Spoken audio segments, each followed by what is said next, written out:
Nunca antes la Carta Magna de España había estado tan pisoteada. Mañana los españoles celebramos los 47 años de la Constitución española, pero lo haremos con recelo. Mientras unos reivindicamos su valor verdadero, otros se empeñan en seguir haciendo de ella un mero papel con poco significado. Mañana a Pedro Sánchez se le llenará la boca con palabras vacías sobre el Estado de Derecho, pero de nada valdrán ante los hechos continuos con los que lo menosprecia.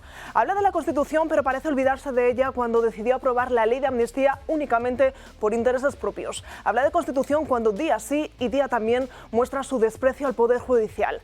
Habla de la Constitución cuando ha decidido ceder al país a aquellos que no buscan más que separarlo y dividirlo, incluso haciendo un hueco en el Congreso a aquellos que un día decidieron acabar con la paz y sembrar el terrorismo en nuestro país. Pero si analizamos punto por punto los artículos de la Carta Magna, la situación es aún más catastrófica. Ni presupuestos presentados por tercer año consecutivo a favor de la ruptura de la unidad nacional de España, un derecho a la vida cada vez más puesto en entredicho y un derecho a la vivienda al alcance cada vez de menos españoles. El gobierno de Pedro Sánchez ha aceptado modificar a su antojo el marco legal que rige la convivencia de los españoles, haciendo cada vez más difícil la coexistencia territorial. El gobierno tiene un claro objetivo por encima de todos: acabar con la Constitución de todos los españoles.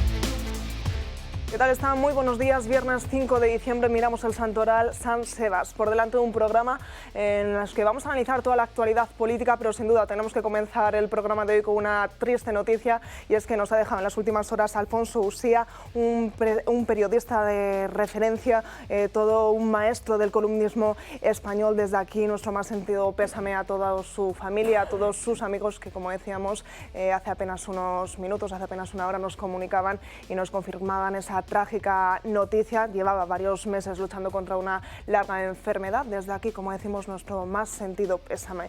Ahora sí, nos metemos de lleno en el programa de hoy. Como les decía, vamos a estar analizando esas últimas palabras de José Luis Ábalos, todo lo que está rodeando al Partido Socialista con el tema Salazar. También estaremos muy pendientes de la sanidad, más concretamente de esa polémica, ese lío que hay en torno al hospital de Torrejón de Ardoz, también de la peste porcina, y es que vamos conociendo más detalles. Hablaremos de los presupuestos generales en la Comunidad de Madrid y muchos más temas de la economía que nos afectan de lleno a todos los españoles. Como siempre, comenzamos presentando a las personas que me acompañan hoy aquí, y de nuevo, pues no me vuelvo a fallar, Josep María Francas. Aquí estamos. A ver, yo voy a comentar una cosa un poco peculiar.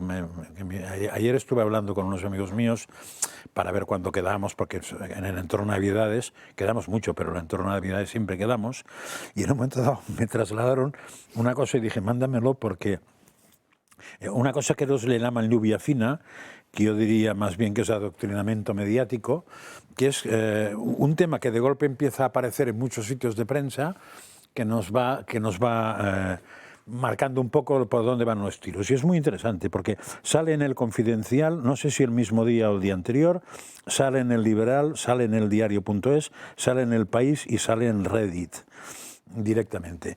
Y es... a ver, ¿dónde está la mayoría de españoles, para antes ese más claro, la mayoría de españoles viven en casas donde sobran habitaciones? Entonces, eso es muy interesante, porque, claro, estos me lo comentaban porque ellos tienen 4 hijos, de los cuales 3 ya viven fuera de España y ya trabajan fuera de España, por cierto, con sueldos francamente interesantes. El último se va a incorporar el 1 de enero y, claro, tienen una casa donde estaba para el matrimonio y para 4 hijos.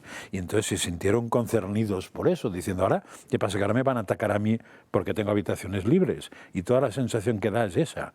O sea, que la siguiente batalla es culpabilizar al que tiene habitaciones libres de que haya pobre gente que no puede tener, que tiene que vivir hacinada.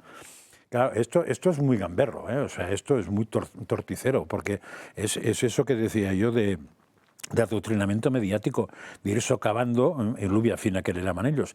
Eso es como si nos dicen que algunos hijos no pueden comer ternera porque los hijos de los ricos comen mucho, ¿no? No es verdad eso. O sea, la gente no puede tener ternera, comer ternera. Yo, por ejemplo, esta mañana he comprobado que todas, en un sitio que he ido a comprar a primera hora, que todo lo que era caro estaba lleno. Todo lo que era barato no quedaba nada. Es curioso esto, ¿no? Pues esta gente que ha comprado barato no es porque alguien se coma lo caro, sino porque hay cosas demasiado caras, porque hay un imbécil que se ha empeñado en que las terneras son malas y hay que jorobar al campo, a la ternera, a los vegetales, a los todos. Y los pisos igual, o sea, hay otro imbécil que ha decidido topar los precios, dejar la inquiocupación, es decir, que sea complicadísimo alquilar y comprar, pero ahora va a culpabilizar al que ya tiene la casa comprada o alquilada de antes porque le sobra una habitación. Iros no lo digo, ¿no? No lo digo. Esparragar, como dice Luis del Pino, a esparragar.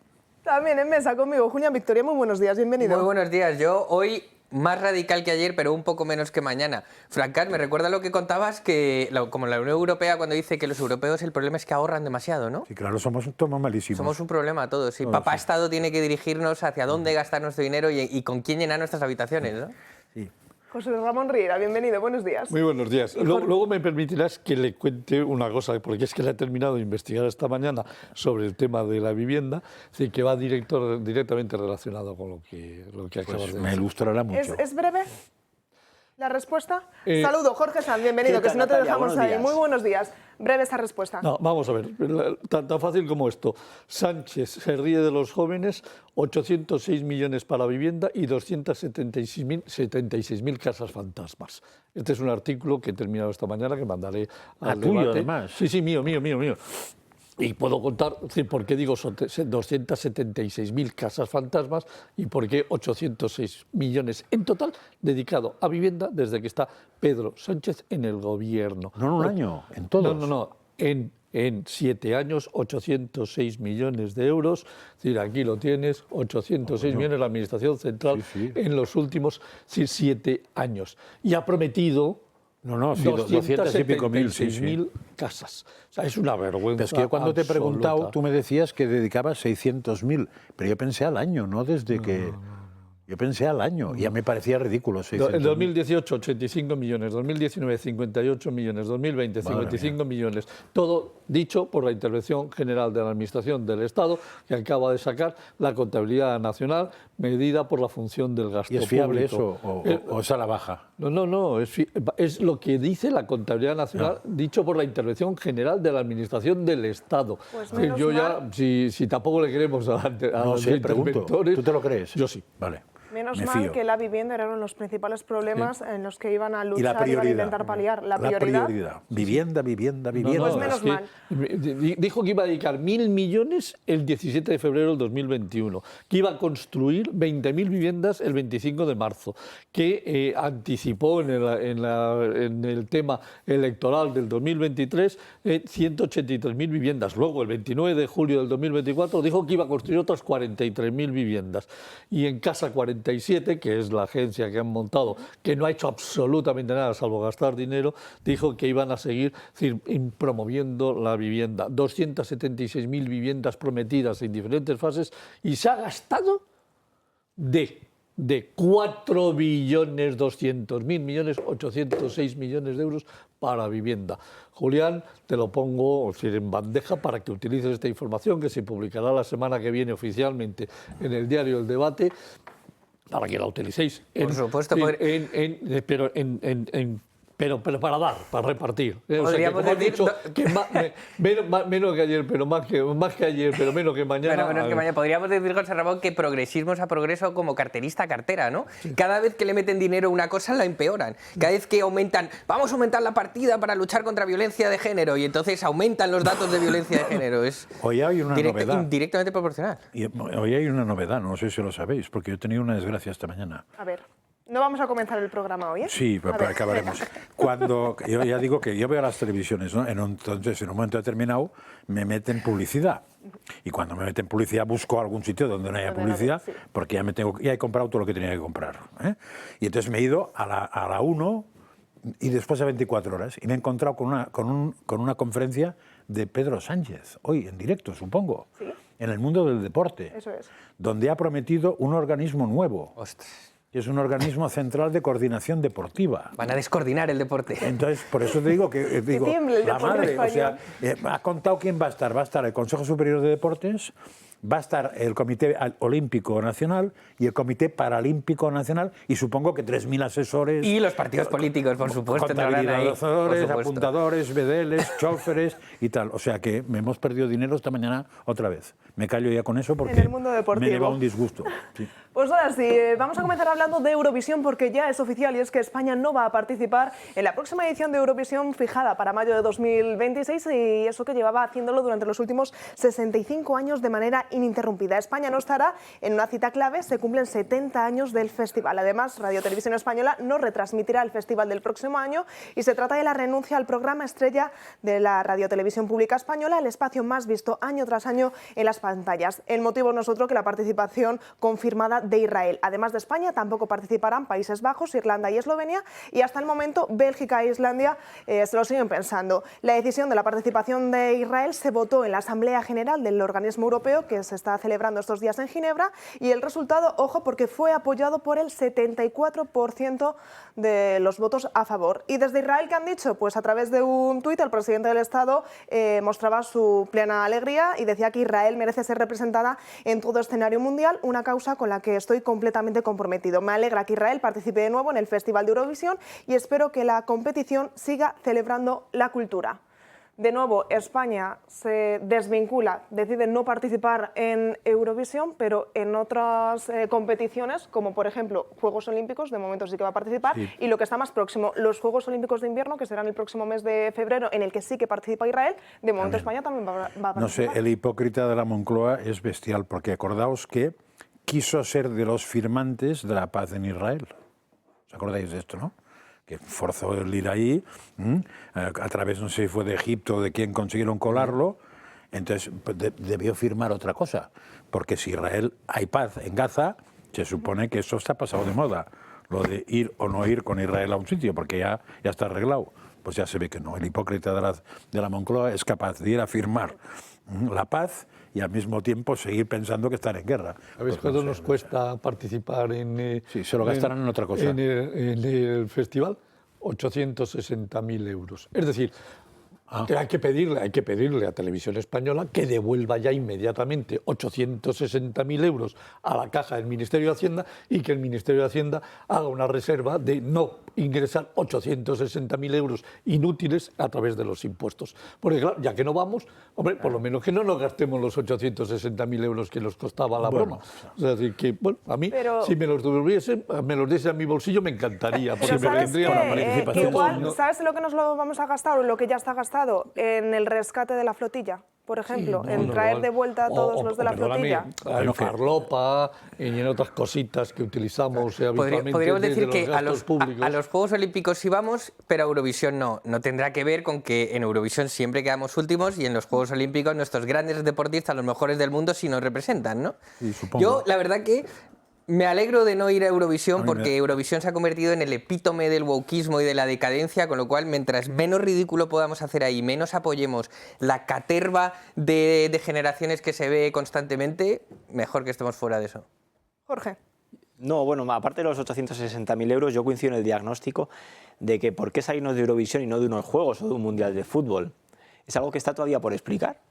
Porque no sé si es que es una ventana más agradecida al Mundial, obviamente, o los Juegos Olímpicos, pero a mí me gustaría conocer los argumentos, porque además, en origen, salirse de Eurovisión era porque Israel estaba reventando Gaza. En el momento en que Israel ya no está reventando Gaza, creo que la reivindicación ha quedado un poco caducada, ¿no? Entonces, creo que está un poco inexplicada. A ver, José Pablo López comparece regularmente en el Congreso, a ver si tiene a bien explicar por qué no vamos. Yo no veo Eurovisión. Parece que Televisión Española estuvo todo el día de ayer explicándolo, ¿eh? Lo que pasa es que yo, como no la vi todo el día, no sé lo que dijo ni me interesaba nada, pero que estuvieron dándole la matraca.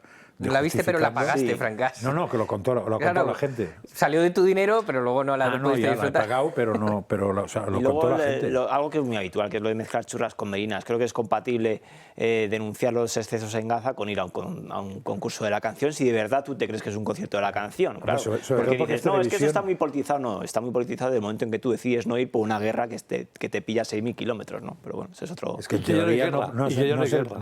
no son los países los que participan, sino que son las televisiones los que Y participan. luego también tengo curiosidad por ver qué ocurre con el Benidorm Fest, ¿no? Que es la antesala española del Pues sí festival. que se va a ahí donde- celebrar. ahí, Sí. pues mira, pues Está Y el premio confirmado que con un será, en vez importe de ir a de unos Eurovisión, 500.000 un euros. viaje a la galaxia. No se sabe, pero han confirmado Algo que cuesta este Benidorm- 860.000 euros. Este Benidorm Fest Igual ir a sí que se va a Gaza a celebrar. pasear por ahí, no sé. un crucero con Ada O a Colau las por el 6. Mediterráneo. Pues puede ser interesante. Y con ¿Te la, parece? y con la Y con Greta Thunberg. Thunberg, Sí. que está la... Y cada 1000 kilómetros tirar un móvil al mar, en Eso. recuerdo de... ¿Creéis que será el primer paso para salirse de otras competiciones? ¿O os han emperrado con Eurovisión y hasta aquí va a llegar? Competiciones de fútbol no salimos ni locos, vamos. Y a a la Olimpiada ni locos. La Paralimpiada ni locos. Será todo aquello que le cabrea a alguien, pero No, y porque son lo que hay públicos dinero distintos detrás, también, ¿eh? lo que hay dinero detrás, no te preocupes, que no vamos a salir. Yo hice el ejercicio ayer de meterme en la cuenta del presidente de la corporación cuando hace el anuncio de no vamos a ir de ninguna de las maneras. Los mensajes las respuestas que recibía en su canal de Twitter eran de adelante mi presidente y demás. Sin embargo, tengo la sensación de que si llega, por ejemplo, el presidente del CSD o de la Liga o de la Federación y dice no vamos al Mundial de Fútbol, No los sale del comentarios edificio. serían distintos, porque son, No sale públicos, del edificio, porque vamos. son públicos distintos también. Entonces, creo que Televisión Española juega un poco también con las cartas marcadas, ¿no? Porque sabe a qué público se dirige y sabe que esa postura le viene fenomenal. Pero perdóname, déjame que te dé otro dato porque también es importante. 58% de share tiene Televisión Española en el Festival de Eurovisión. 56% de share, de todo el share, de todos los que ven la televisión ese día, se lleva el 56% del total de las personas que lo ven. Si cogiésemos y dividiésemos los 860.000 euros que cuesta el share, es decir, el número de personas que lo ven entre 860.000 euros, resulta que cuesta 10 céntimos por visualización. El tema es el evento que mejor rentabiliza Televisión Española. La estupidez es de tal tamaño y tal calibre que se acaban de perder. José Ramón, pero es que es una empresa pública, no buscan rentabilidad, porque saben que la rescatarán en cualquier momento. Sí, pero no, si está rescatada permanentemente. supuesto, claro. Si necesitamos 1.200 millones de euros para pagar la bromita de Radio Televisión Española, la corporación Radio Televisión Española, 1.200 millones de euros cuesta la broma. Ojito, que no es ninguna... Y además tienen una deuda de 650 millones, una pella de caja de 650 millones. que no utilizarán este ahorro para amortizar que deudas. necesita el ICO permanentemente hacerle préstamos para que no entre en default hasta que los cubre posteriormente con las transferencias corrientes que reciben de la Administración Central del Estado. Has dicho que era una empresa pública, ¿no? Sí. Hay una noticia muy interesante hoy, ya sé que es desviar la atención, de Objective, pero es interesante la noticia, que dice las empresas públicas dependientes del gobierno Sí, han multiplicado. llevan su deuda a un nuevo récord, concretamente 432 millones en el primer semestre, hasta 30, o sea, han subido de manera que llegan a 35.237 millones No me extraña el nada. déficit. No me extraña nada. Mira, al sanchismo hay que agradecer una cosa, y es que gracias a ellos hemos conocido el nombre de un montón de empresas públicas que yo hasta hace 2 tardes desconocía. INECO, ENUSA, ENISA, Traxa, Traxatec. Entonces, si en cada una de esas meten media docena de primos, sobrinas carnales y demás, ¿cómo no van a tener deuda, no? Entonces, bueno, Pues eso. Bueno, déficit, 35.000, es que no está mal, 35.200. Hay que decir una cosa, que esto no es exclusivo del Gobierno central. La Comunidad de Madrid tiene las empresas públicas más endeudadas de todas las comunidades autónomas. Eso también hay que decirlo. Yo, cuando has dicho, Jorge, que sabe a qué público se dirige cuando nos vamos de Eurovisión, porque son los que están del genocidio en Palestina y demás. Yo creo que es un tiro al pie, porque esos mismos son los que les gusta ver las bacanales satánicas que montan en esos eventos, ¿no? pero tienen el Festival de Benidorm para quitarse tienen que un poco estar el ahí en una gustillo por un contradicción, año. ¿no? No sé. Vamos a hablar de la Comunidad Valenciana porque, aunque sea tarde, se van conociendo más datos de todo lo que ocurrió este fatídico 29 de octubre del 2024, del pasado año, y es que la alerta es Alert, el Día de la Dana en Valencia, se tardó en enviar por una discusión entre los técnicos encargados de redactar el mensaje de aviso. No solo discutieron por el contenido del mensaje y las indicaciones que se debían de dar, sino también por el idioma. El primer borrador estaba en castellano, valenciano e inglés, pero se dilató el momento de enviarlo al no ponerse de acuerdo en el idioma principal en el que se debía de enviar esta alerta. Llama la atención. Eso, si es verdad eso, Es de juego de ellos lo han guardia. negado, los que estaban ahí lo han negado, menos el que estuvo ayer 8 horas delante de la jueza. Pero si eso es verdad, es alucinante, ¿eh? De todos modos, yo os podría contar una historia real que pasó en su momento. En Cataluña a mí me tocó una tarde difícil ayudar a pasar unos informes que tenían que legar al presidente de la Generalitat sobre el comportamiento de los bomberos en unos incendios que tuvieron incluso algún muerto. Estoy hablando de hace muchos años. Y en el informe, la conclusión grave que salía es que las comunicaciones entre los bomberos eran en castellano. Muy claro. Y que eso no se podía permitir. Francas, hemos llegado a... Quiero decir que llueve sobre mojado en el independentismo o en el... Eso no ni siquiera independentismo. Eso es estado de autonomía en estado Eso era químicamente nacionalismo. puro. Y en noticias como esta cargan de razones a todos aquellos que piensan que el estado de las autonomías lo que ha servido es para diluir responsabilidades, generar duplicidades y que cuando vienen mal dadas, como danas, pandemias y demás, genera un estado de confusión en el que luego nunca nadie se responsabiliza de nada, ni toma decisiones para arreglar las cosas. No se responsabilizan de lo malo, pero todos tienen la competencia para recaudar, eso sí. No, es que los impuestos son míos. Oye, pero es que necesito ayuda porque tenemos una inundación. Ah, es que no sé, eso creo que es de él. Pero el caso es que hemos llegado, Francas, a tal absurdo que es que en el Congreso español, en el Parlamento, la sede de la soberanía nacional, se habla con pinganillo cuando un madrileño escucha a un catalán. Sin embargo, cuando los ves en sus sanedrines independentistas y un independentista catalán habla con un gallego, hablan en español. ¿Y en el bar? Y en el bar del Congreso todo el mundo habla en español. Y en el de Senado también. Y cuando alguien quiere que lo entiendas, ¿en qué habla? En lo que sabe el que En la oye. lengua franca, sí, eso es así. La lengua vehicular. Yo Sí. también lo he contado en Con el Cataluña. agravante que nos cuesta 5 millones al año esta payasada. Sí, para acabar de Que hablar. como Pero diría en Cataluña Riera, hay que dos bien me vendrían a mí idiomas 5 millones Para que luego mis salga cosas. Luciano a hablar en español. Entonces, al pinganillo, ¿para qué cojones lo pagamos? Es que es el oxímoron en sí mismo.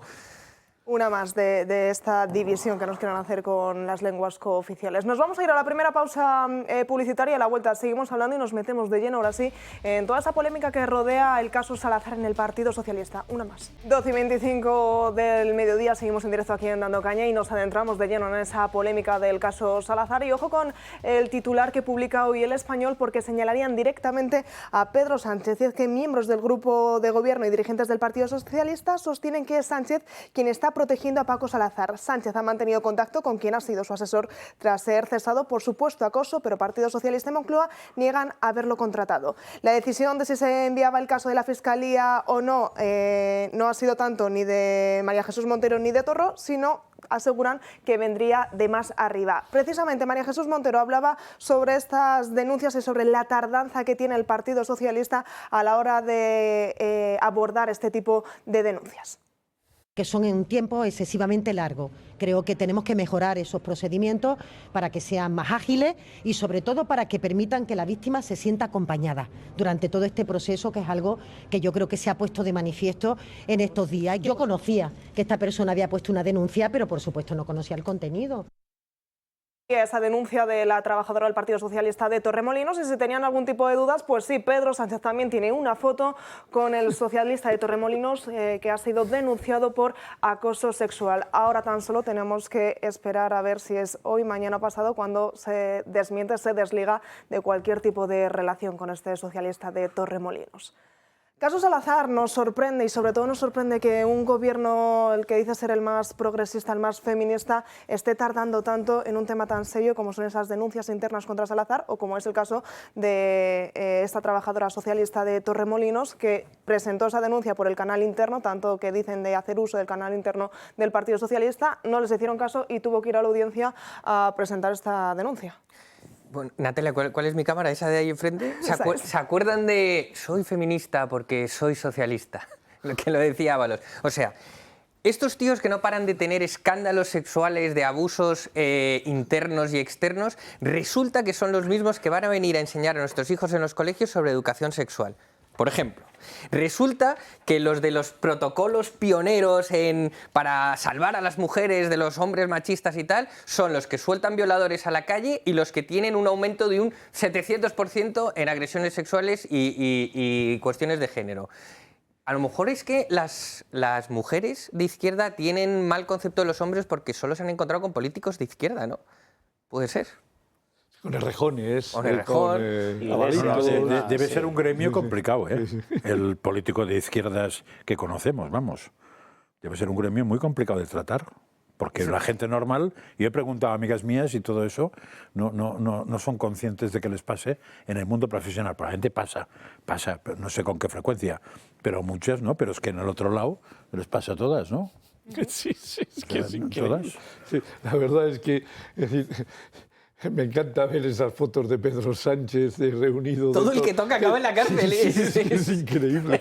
Es que, madre mía, menos mal que no tengo ninguna foto cerca de él, porque si no, hoy empezaría a temblar, ¿no? Estaría ya con tembleque. En vez de todo lo que toca se convierte en oro, todo el que toca se convierte en preso, ¿no? No, es que es alucinante. Es decir, es que no se salva ni uno. Es decir, yo pienso que, me imagino, es decir, que fíjate el otro día la foto de la secretaria de Estado de Transición Ecológica que había recibido en su familia 16 millones de euros, es decir, de subvenciones del propio Ministerio de Transición Ecológica. ¿Os suena? Y fotitos sí, tapándose con las sombrillas, con el paraguas, es decir, y dándole besos a Pedro Sánchez. Yo ya, es decir, madre mía. Es decir, ¿de quién se ha rodeado este personaje? O al revés. O sea, no, se ha rodeado de lo mejor con carisma, con especialidad, toca culos, toca tetas, toca no sé qué, es que, vamos, es que es increíble, es alucinante, todo, tocan y se llevan, todo está pervertido. Hombre, es que si hacemos- es que es ¿Os suena alucinante. el concepto de amistad tóxica o de relación tóxica? Sí, debe de ser, Pues sí. me parece que tenemos un ejemplo. No, es que yo alucino. En las películas sale de vez en cuando, son Yo, amistad es que- tóxica. Y Pues hablamos aquí- de Pedro Sánchez, pero tampoco podemos olvidar esa fotografía de Pilar Alegría, portavoz del eso es precioso, gobierno, sí, con manteniendo Salazar. una comida, una cena con Salazar, una vez que ya se había conocido esta denuncia durante el verano. Y Bueno, claro, existía por también supuesto, esa porque nos fotografía. enteramos de que el Partido Socialista estaba llamando embajadas en el exterior para ver dónde colocar a este tío. Sí, pero ahí dijo que ese era un tema estrictamente personal. Claro. Sí, Oye, bueno, que pero- cae de lo mío. Es súper En el personal. ámbito de lo personal, claro, si ir con un tío con un manos sueltas de estos, yo personalmente no sé si lo haría, pero en fin, ella Y sabrá. después de destaparse toda la polémica, No, claro. cena en tu casa, pero no en un sitio Eso público. tiene... hoy no sé en qué otra televisión... Sí, muy interesante salía un tema, un periodista de esos que parece que es un poco de izquierdas y que siempre trae la pauta, que decía, claro, es que lo grave es que el PSOE no se haya dado cuenta del costo electoral que tiene esto. Claro, es que, Hombre, espera, que es muy interesante. O sea, hay que ser imbécil para pensar que lo grave de esto es el coste electoral. Lo grave de esto es el coste moral de subyugar a las mujeres. ¿Qué coño el coste electoral? O sea, lo que es triste es que al PSOE y a los periodistas del PSOE pagaditos lo que les preocupa es el coste electoral. No les preocupa el tema moral, les importa un pito. Si pueden abusar de una niña, se abusa. Ahora, que no se sepa, por favor, porque si se sabe igual pierde un voto. ¡Miserables! No, es que cuando el PSOE, es que, claro, hay que buscar el pecado original de todo esto. Cuando el PSOE agarra la bandera del feminismo, yo no digo que en el PSOE no haya feministas verdaderas y presentables, pero cuando el PSOE agarra la bandera del feminismo, lo que está pensando es pues como opera habitualmente. Si soy feminista, acaparo o intento acaparar el 50% de los votos. Muy bien, ahora soy profuncionario y les meto un 11%. Ahora les indexo la pensión al 9%. A todos los jubilados, así cobren 600 euros o 3.000, porque el PSOE hace esos cálculos, lo del cálculo electoral, lo del coste electoral, y va diciendo, pues voy a captar voto femenino, voto extranjero, voto funcionario, voto jubilado, y así, haciendo eso encaje de bolillos, es como intenta un poco salvarse la Pero es papeleta. corrupción igual, ¿eh? Por supuesto que sí, porque O sea, además lo pagamos entre todos. eso es corrupción Efectivamente, miserable. ese es el pero- problema. Es que luego los impuestos se nos han ido a 673.000 millones de euros de recaudación en el año 2024 y este año vamos a rondar los 720.000 millones de euros de recaudación. Es que Hacienda el día 31 de octubre ha recaudado el 95% de todo, absolutamente de todo lo que recaudó en todo el año 2024. El 95% en 10 meses de todo lo recaudado y incrementando un 9%. No les da la gana bajar deflactar las bases del IRPF. No, es decir, nos meten, es decir, no consideran las cotizaciones sociales como un impuesto. Oiga, perdónenme ustedes. En ese es que sentido, esto es una locura. en ese sentido, el gobierno- 673.000 millones de euros de, Es una de locura. ingresos para un Estado que tuvo un déficit de 50.000 millones. En ese Somos sentido, como mochos. ¿Sabéis? Supongo que os ha pasado eso de que cuando coges a fregado el suelo y vas al aparatito este que hay en la cubo y pones el mocho y aprietas, sale agua. Pues si aprietas, sigue saliendo agua. Sí, sí. Y al cabo de un rato aprietas y sigue saliendo agua. Entonces, que nos exprimen como mochos. Que siempre sacan agua. Entonces yo no sé dónde está el límite de sacar agua. Ya el mocho acabará sacando sangre si fuera vivo. Pero nosotros de momento seguimos sacando agua. Y ahora el otro día no sé quién dijo que tenían que subir no sé qué más historias, ¿eh? O sea que cuidado. Vamos a hacer un paréntesis en este tema, en los próximos minutos volveremos a ello. Hablaba de miserables Francas, pero los protagonistas de la siguiente historia también son muy miserables. Hace unos días el Ayuntamiento de Durango instaló 9 placas en 9 puntos estratégicos de la localidad. Eran 9 placas en memoria de víctimas de ETA y se habían colocado precisamente en esos puntos donde habían sido asesinadas estas personas, estos vecinos, a manos de ETA. Pues bien, hace unos días salían 3 de esas 9 placas completamente vandalizadas. Para hablar de este acto, desagradable acto, tenemos a Daniel Portero, presidente de Dignidad y Justicia. ¿Qué tal? Muy buenos días. Sí, buenos días. Vamos a comenzar por la condena, vamos a comenzar por esos actos, como decíamos, vandálicos, que 3 de las 9 placas han aparecido completamente compintadas. Bueno, la verdad es que no pensábamos que la sociedad vasca radical no iba a llegar a tanto nivel, pero está claro pues que no ha tardado ni una semana en vandalizarlas. Han pintado con pintura roja Gora ETA en 3 de ellas. Y bueno, pues creo que hay cámaras en el municipio lo suficientemente situadas como para poder identificar a los individuos. Imagino yo que la Ertzaintza estará trabajando en ello y desde luego en cuanto lo sepamos, pues interpondremos la correspondiente denuncia por humillación y enaltecimiento del terrorismo, ¿no? ¿Por qué? Pues porque hablar de Gora ETA a estas alturas, sinceramente me parece increíble que se rían y nos pisoteen y perdón por la expresión, y se meen directamente en la memoria de todas las víctimas de ETA, ¿no? Sí, sin duda, unas placas que, como decíamos, habían instalado hace unos días a propuesta del Partido Popular, pero que se había salido adelante gracias a los votos del PNV, del Partido Socialista también. Una iniciativa que en sí, bueno, pues era buena, era ese reconocimiento que todavía hoy en día es necesario a todas esas víctimas de ETA. Sí, a ver, yo formé parte de la lista del Partido Popular en Durango. Y uno de los puntos que llevamos era la instalación de las placas, ¿no? Evidentemente, el PNV depende del Partido Popular para que Bildu no gobierne y, lógicamente, el Partido Popular hizo lo que tenía que hacer, que era echar a Bildu de alcaldesa. Tenían una alcaldesa en la legislatura anterior y se les echó, dando el apoyo al Partido Nacionalista Vasco, que, bueno, que no es que nos encante, pero por lo menos no es el heredero de ETA, ¿no? Y una de las, digamos, contraprestaciones a cambio que le pedimos al ayuntamiento, a la alcaldesa actual, fue la instalación de las placas en memoria de las víctimas en Durango. Durango es un pueblo muy chiquitito, pero allí se asesinó a muchísimas personas, ¿no? Entonces, claro, de hecho, el vídeo que estabais poniendo al principio, se ve que la distancia entre una placa y otra es que a veces no llega ni a 20 metros, ¿no? Es decir, asesinaban casi por todas las esquinas. Y bueno, y este recuerdo en un pueblo tan batasuno como Durango era un ejemplo, y sobre todo porque añadía algo nuevo, que eran unos QR donde se cuenta, se describe la historia de las víctimas, y hombre, es importante, es importante. Como nos decías, unas placas que se engloban dentro de ese plan 2023-2027 para la paz y la convivencia. Hoy en día podemos decir que esa paz y la convivencia con actos como estos demuestran que todavía queda mucho para conseguir esa paz y esa convivencia. Evidentemente, la radicalización que está habiendo en el País Vasco lo hemos visto con agresiones a compañeros vuestros, agresiones a muchísimas otras personas y ahora agresiones a las propias víctimas de ETA, digamos, haciéndole más doloroso ese recuerdo, pues no están ayudando nada. Esta radicalización, que son, digamos, los jóvenes que quieren volver a la lucha armada de ETA, pues evidentemente no ayuda. Y bueno, pues... es preocupante. Yo sinceramente estoy preocupado porque no sé si esto va a escalar a más y sobre todo porque en los últimos meses estamos viendo un cambio de actitud muy importante, y yo creo que Sánchez, el gobierno sanchista, es que no se pasa directamente del asunto, porque claro, como son sus socios de gobierno los que les apoyan, con esos 5 votos de sangre, pues evidentemente no le está prestando la atención que merece, y esto nos puede llevar a un problema en el futuro.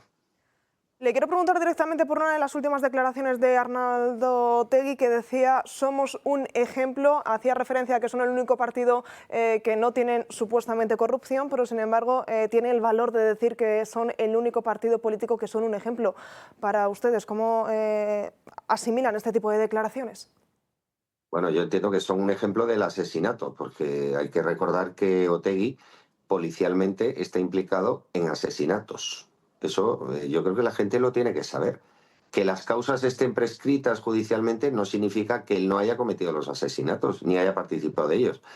Policialmente, la Guardia Civil tiene unos informes en donde él participó directamente y con pruebas periciales sobre todo, bueno, me estoy acordando ahora del diputado de UCD, de Juan de Dios Doval, por ejemplo, ¿no?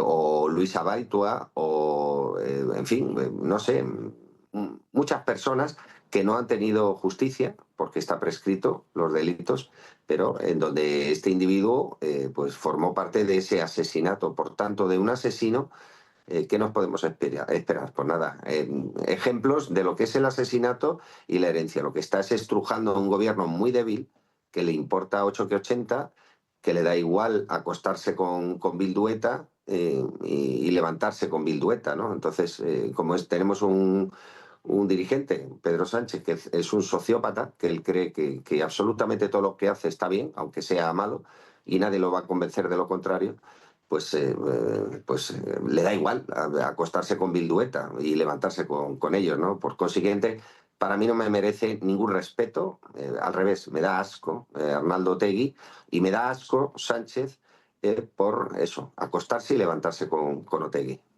Pues Daniel, muchísimas gracias por atendernos. Desde aquí nuestra máxima solidaridad y por supuesto nuestra máxima repulsa a actos como este. Ojalá muy pronto las placas vuelvan a lucir ese aspecto con el que se colocaban y sobre todo ese significado tan profundo que tenían. Gracias.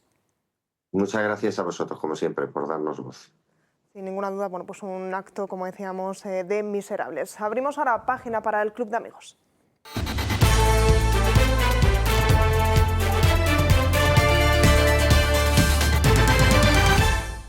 Paula Cruzado, muy buenos días, bienvenida. Muy buenos días, muchísimas gracias. Pues bueno, yo estoy aquí un día más para recordarles a todas aquellas personas que nos ayudan día a día que gracias, que su donación y su cuota tiene una desgravación de los primeros 250 euros, se desgravan el 80%, que son 200 euros, con lo que se quedaría bueno, pues una cuota real de 50 euros. A todas aquellas personas que están haciendo esa donación a los números que aparecen en pantalla de cuenta, decirles que por favor se pongan en contacto con nosotros porque necesitamos sus datos para que esa donación quede registrada. Necesitamos, en el caso de las personas físicas, necesitamos su nombre, su apellido, su DNI y su dirección postal. También hay empresas que nos están ayudando, ya sean pequeñas, medianas o grandes. Desde aquí muchísimas gracias porque se pueden desgravar en el impuesto de sociedades. El primer año se desgraban un 40% y si mantienen la cuota en los años sucesivos se pueden desgravar hasta un 50%. Decirles a aquellas empresas que también necesitamos su nombre,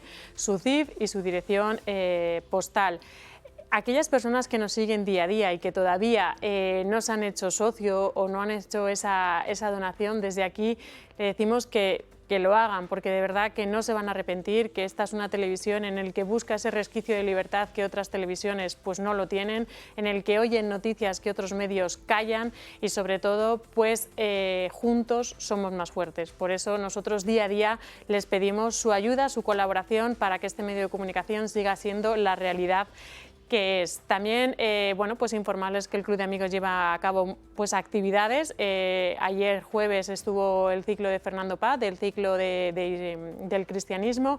El próximo miércoles día, bueno, ahí lo están viendo ustedes en pantalla, son todos los jueves hasta el 18 de diciembre. Puede ser de forma presencial o online. Todas aquellas personas que, bueno, pues que no han podido asistir antes lo pueden hacer adquiriendo las grabaciones, llamando al teléfono del Club de Amigos, las solicitan y nosotros pues las hacemos llegar.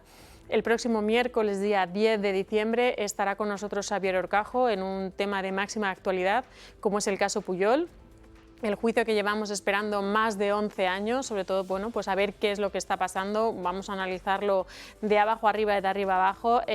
También se puede asistir de forma presencial o online, será a las 7:30 de la tarde. También informaros que quedan muy poquitos décimos de lotería, que por favor que la gente se haga con ello. Lo puede hacer a través de nuestra página web, clubdeamigos.eltorotv.com, o a través de nuestras oficinas de forma presencial en el horario de 10 a 2 y de 4 a 10 de la noche. Todo esto y mucho más tiene el Club de Amigos, pero sobre todo mi insistencia es a todas aquellas personas que nos ayudáis haciendo esas donaciones o haciéndose socio, gracias, y a los que no, animaros a que lo hagáis, porque de verdad que les necesitamos. Como digo siempre, Natalia, juntos somos más fuertes y ahora más que nunca tenemos que estar unidos. Pues con ese mensaje nos quedamos, Paula. Muchísimas gracias, como siempre. Gracias a vosotros. Y nosotros retomamos esa página de política, de corrupción del Partido Socialista para hablar de José Luis Ábalos, porque hoy hemos vuelto a tener una nueva entrega en OK Diario de esa entrevista que grabó antes de entrar en prisión, y esta vez señala directamente a Pedro Sánchez y su relación con las mujeres. Yo también podría hablar de muchas personas que han hecho comentarios machistas. Claro que sí. Nadie está excluido, ni el propio presidente, de esos comentarios. Desde luego, a mí me parece muy mal calificar a mujeres de prostitutas. Cuando se habla de respeto a las mujeres, lo primero es no estigmatizarlas, sobre todo cuando no son. Pero pongámonos que incluso lo fueran. No dejan de ser mujeres y merecen un respeto. Pues señala directamente a Pedro Sánchez de tener esos comportamientos machistas, pero sobre todo llama la atención esa doble lectura que hace de las mujeres después de todo lo que supuestamente se ha sabido sobre él y el trato con las mujeres. Pues asegura en palabras textuales que no es un putero. Habría que preguntar qué es. Yo lo único que estoy de acuerdo es en el respeto a todas las mujeres, tengan la profesión que tengan. Eso entiendo que es perfectamente claro, porque antes está la persona y después está el trabajo. Incluso pasa en política, aunque cuesta a veces entenderlo. Pero en teoría antes está la persona y después está la actuación. En algunos casos la actuación lo hace tan difícil lo de querer a la persona que se convierte casi en imposible, pero en fin, lo dejo ahí para no entrar en más detalles. Mi madre me decía, Francas, cuando era pequeño, dime con quién vas y te diré quién eres, ¿no? Y si resulta que si mis compañeros de aventura son puteros, ladrones, agresores sexuales, filoetarras, bandidos y rufianes, joder, algo se me va a pegar, ¿no? Seguro. O a no ser que sea al revés, que tú seas el principal de todos ellos y los que se pegan sean ellos. Cuando digo tú, no es tú, ¿eh? Que quede claro que no, ¿eh? Porque tú has puesto el ejemplo personal. No, por eso te decía antes que no veía claro si ese señor se rodeaba de, o es que formaba parte del de. Es el líder. Por eso, que igual forma parte el número uno. Hombre, pero Es el jefe de la yo banda. conozco gente que para según qué funciones usa gente malvada. Pero esos son malvados también, ¿eh? Claro. A mí esta entrevista casi póstuma, como diríamos, de José Luis Ábalos diciendo, no, es que yo podría contar. Mira, macho, has tenido desde julio del 21 que te echaron de la Secretaría de Organización para haber hablado lo que te hubiera dado la gana. ¿Qué pasó? Pues que te mantuvieron en el escaño, llegaron a las elecciones del 23, te mantuvieron en el escaño, llegaron a las elecciones del 23 y te pusieron al frente de una comisión para redondearte el suelo y te quedaste como una puerta. Esa es la cuestión, ¿no? Y hay que decirle a José Luis Ábalos, o al hijo de Ábalos, o a las personas interpuestas que le llevan el Twitter, que José Luis Ábalos no está en la cárcel por ser un mujeriego irredento, por decirlo finamente. Está por presuntas mordidas en venta de mascarillas y de obra pública, no por salir por las noches, que eso también hay que decirlo, es que parece que le han encarcelado por tener amigas, en fin, de las que fuman, ¿no, hombre, no? Pues un José Luis Ábalos que en las próximas horas conoceremos si pierde o no ese acta de diputado. Nos amplía toda esta información Gloria Sacristán. José Luis Ábalos pronto podría decir adiós a su sueldo de 5.300 euros como diputado. El Tribunal Supremo está analizando el recurso que presentó la defensa del exministro y si finalmente el alto tribunal confirma su procesamiento, José Luis Ábalos quedaría automáticamente suspendido de sus funciones y de su sueldo. Se aplicaría el artículo 21 del reglamento que se activa cuando un diputado entra en prisión provisional. Ábalos, por lo tanto, tampoco tendría derecho a voto. Sin embargo, esta suspensión no implica la pérdida del escaño. Esto solo sucede cuando hay una sentencia firme. Se trata, por lo tanto, de una medida temporal. Estaría limitada al tiempo que José Luis Ábalos esté en prisión. Sin embargo, el futuro judicial del que fuera la mano derecha de Sánchez no es nada favorable. José Luis Ábalos está acusado, al igual que Koldo García, de pertenencia a organización criminal, cohecho, malversación y tráfico de influencias. Gracias, Gloria. Estaba previsto que se conociese esta resolución durante el día de ayer. Veremos si a lo largo de la jornada de hoy viernes conocemos definitivamente. José Ramón. Hombre, Pedro Sánchez estará muy contento porque como no le conocía, no le preocupará en absoluto que... Vamos a ver, yo no, hombre, pero vamos, yo no le conocía de nada, vamos, ha sido en el Peugeot durante semanas, meses, no sé qué. Hablando de astrofísica, ¿no? Sí, y además, bueno, si le nombraste secretario de organización, joder, qué poco olfato tienes para el nombramiento de secretarios de organización, ¿eh? Es que primero Ábalos, luego Cerdán, y ahora no quieres nombrar a otro que resulta que, bueno, pues va a terminar también demostrándose de que era un auténtico golfo con las mujeres. O sea, que, vamos a ver. Es decir, es que esto es una vergüenza absoluta. Yo es que me asombro, ¿no? Es decir, además, que haga unas declaraciones de ese estilo. No, a mí me han engañado. ¿Cómo que te han engañado? O sea, ¿eres tonto o tonto? Porque es que no puede ser de otra manera. O sea, con lo cual, como no eres tonto, porque eso sabemos perfectamente que no tienes ni un solo pelo de tonto, eres un golfo, eres un completo golfo. Sabías perfectamente todo lo que hacía José Luis Ábalos, si se llevaba a señoras o no, si robaba a manos abiertas o no. Si conocías absolutamente todo, si te ayudaron a cambiar las urnas. Porque si no, ¿por qué prescinde de él en julio del 21? Claro.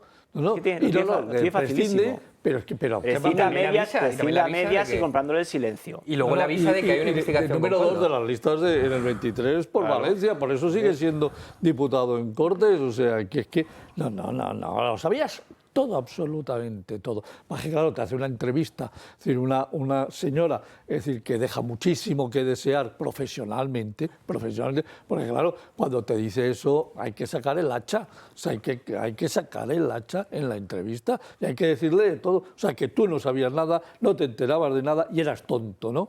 Entonces usted no está capacitado para ser presidente del gobierno. No, porque si todo el mundo lo engaña y usted es tan ingenuo, usted no está en condiciones de dirigir la presidencia de este país. No, porque vamos, es que le deben engañar a nivel internacional. Claro, usted ha metido la pata con Israel porque usted es tonto. Usted ha metido la pata con Marruecos porque usted es tonto. Usted ha metido con los porque usted es tonto. O sea, como todo lo que hace son tonterías, váyase usted, señor Sánchez. Pues les contaremos si a lo largo de la próxima hora se pronuncian o no sobre ese acta de diputado de José Luis Ábalos, se lo contaremos aquí en directo. Nos vamos a ir a una pausa publicitaria y enseguida volvemos y hablamos de esa campaña electoral que ya ha arrancado en Extremadura.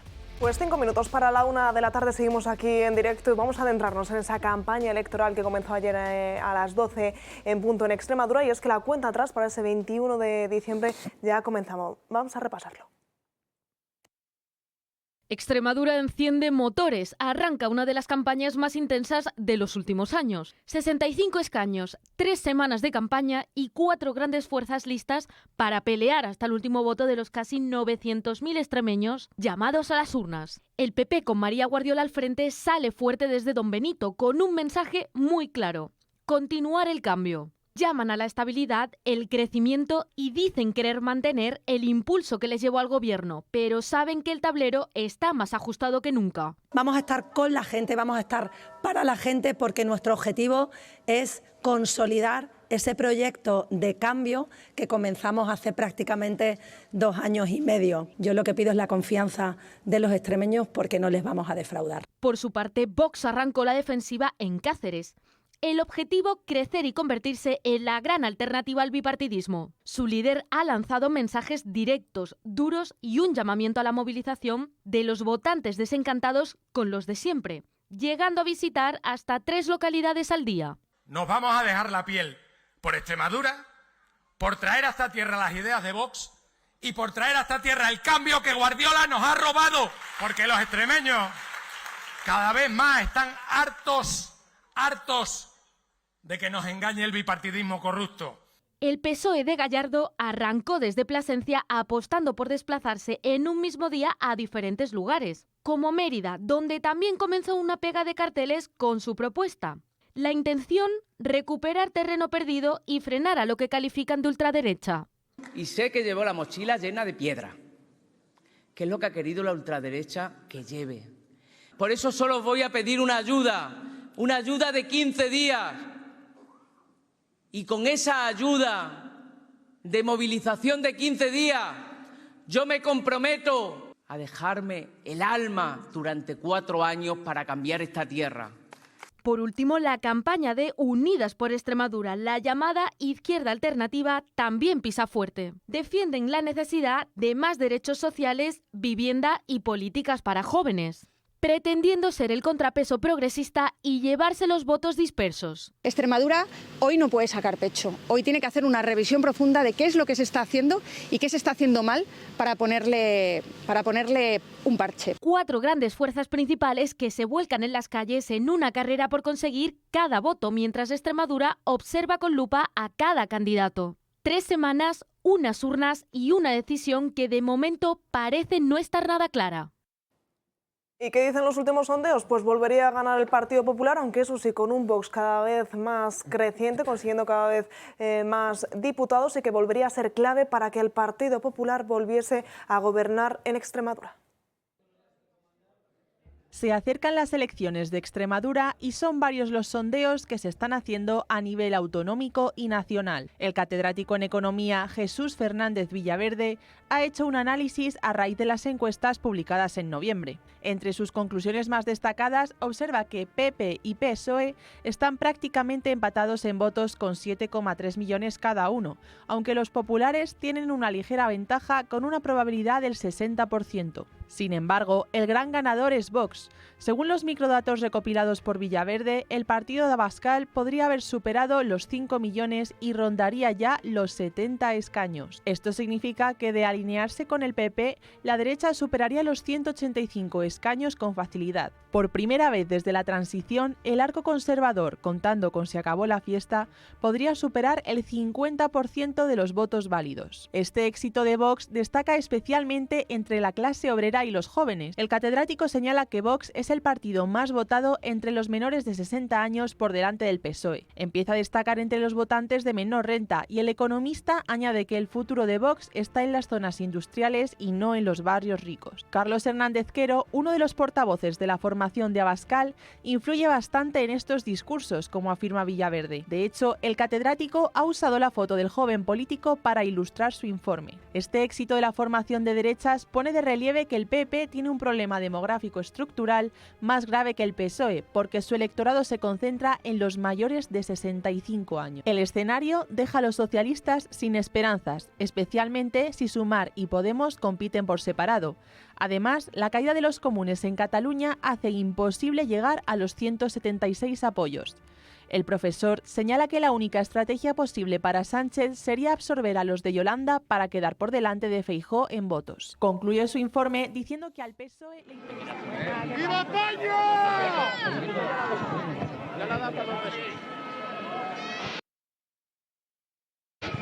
Empezamos cuando estéis todos listos. Espera, pero faltan todavía, ¿no? Pues arranca esa campaña electoral en Extremadura. Santiago Abascal no se lo ha querido perder este primer día. Atiende a los medios de comunicación desde Montijo, en Badajoz, como decíamos, para ese pistoletazo de salida en ese primer día de campaña electoral, con la vista puesta en el próximo 21 de diciembre en esas elecciones autonómicas de Extremadura. Lo que tú me digas, ¿eh? Yo esperaría un poco. Vale. Parece que estamos teniendo algún problema, pero en breve comenzará esa rueda de prensa, esa comparecencia ante los medios de comunicación. Veíamos esa noticia en la que volvía a dar los buenos resultados, ya no tanto a la derecha, sino más bien a Vox, que podría alcanzar hasta los 70 escaños, una situación que se podría repetir en Extremadura, pero como decíamos, de nuevo tendría que ser clave los votos y los diputados de los de Santiago Abascal en Extremadura para que de nuevo María Guardiola volviese a ser investida como presidenta de Extremadura. Una campaña electoral que, como decíamos, comenzaba en la medianoche, que se extenderá durante los próximos 15 días y que todos tienen ese mismo objetivo de salir líderes el 21 de diciembre para intentar cambiar la situación de Extremadura. Llamaban la atención esas declaraciones que escuchábamos de Miguel Ángel Gallardo, del candidato del Partido Socialista, que decía que lleva una mochila cargada de piedras, una situación que, como decíamos, se presenta como candidato socialista a esas elecciones, siendo imputado, y que, sin embargo, bueno, pues Pedro Sánchez y el Partido Socialista han decidido seguir respaldando. Sin embargo, veíamos esas encuestas que volvía a poner contra las cuerdas a un Partido Socialista que continúa perdiendo votos y que parece que podría seguir perdiendo representación en Extremadura. Vamos a ver si podemos escuchar ahora sí a Santiago Abascal. Le estábamos viendo que parece que va a fallar esa conexión. Mientras se prepara el presidente de Vox, primeros sondeos, ¿qué creéis vosotros que va a ocurrir en Extremadura en estos 15 días y sobre todo de cara a este día clave?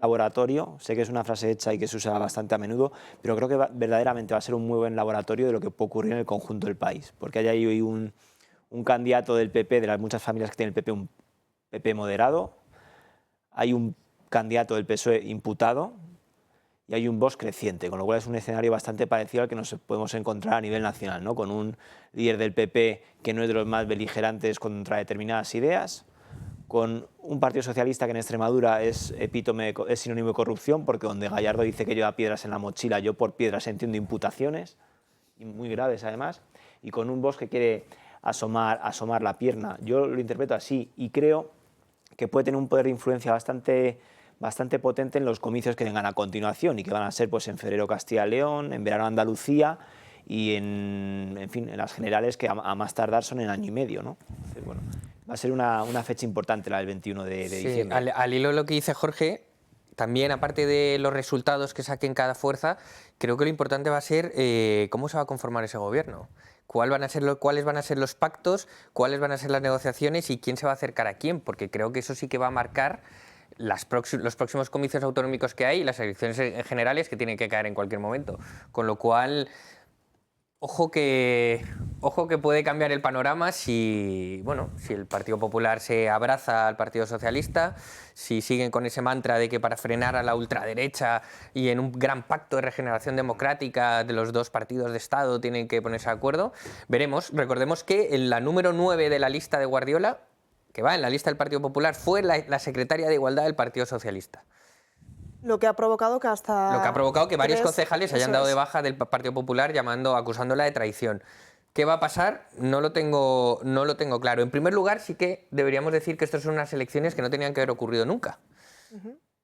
Pero ante la incapacidad o quizá omisión de Guardiola de querer pactar, al final Extremadura, los extremeños se han visto abocados a unas nuevas elecciones. En todo caso, veremos qué pasa, como digo, veremos con qué fuerza llega cada uno. Nuestras encuestas internas, que son Paco, el gasolinero, María, la panadera, y toda la gente que está en la calle abrazando y rodeando a Santiago Abascal, nos dicen que Vox, evidentemente, la tendencia es alta o al alza.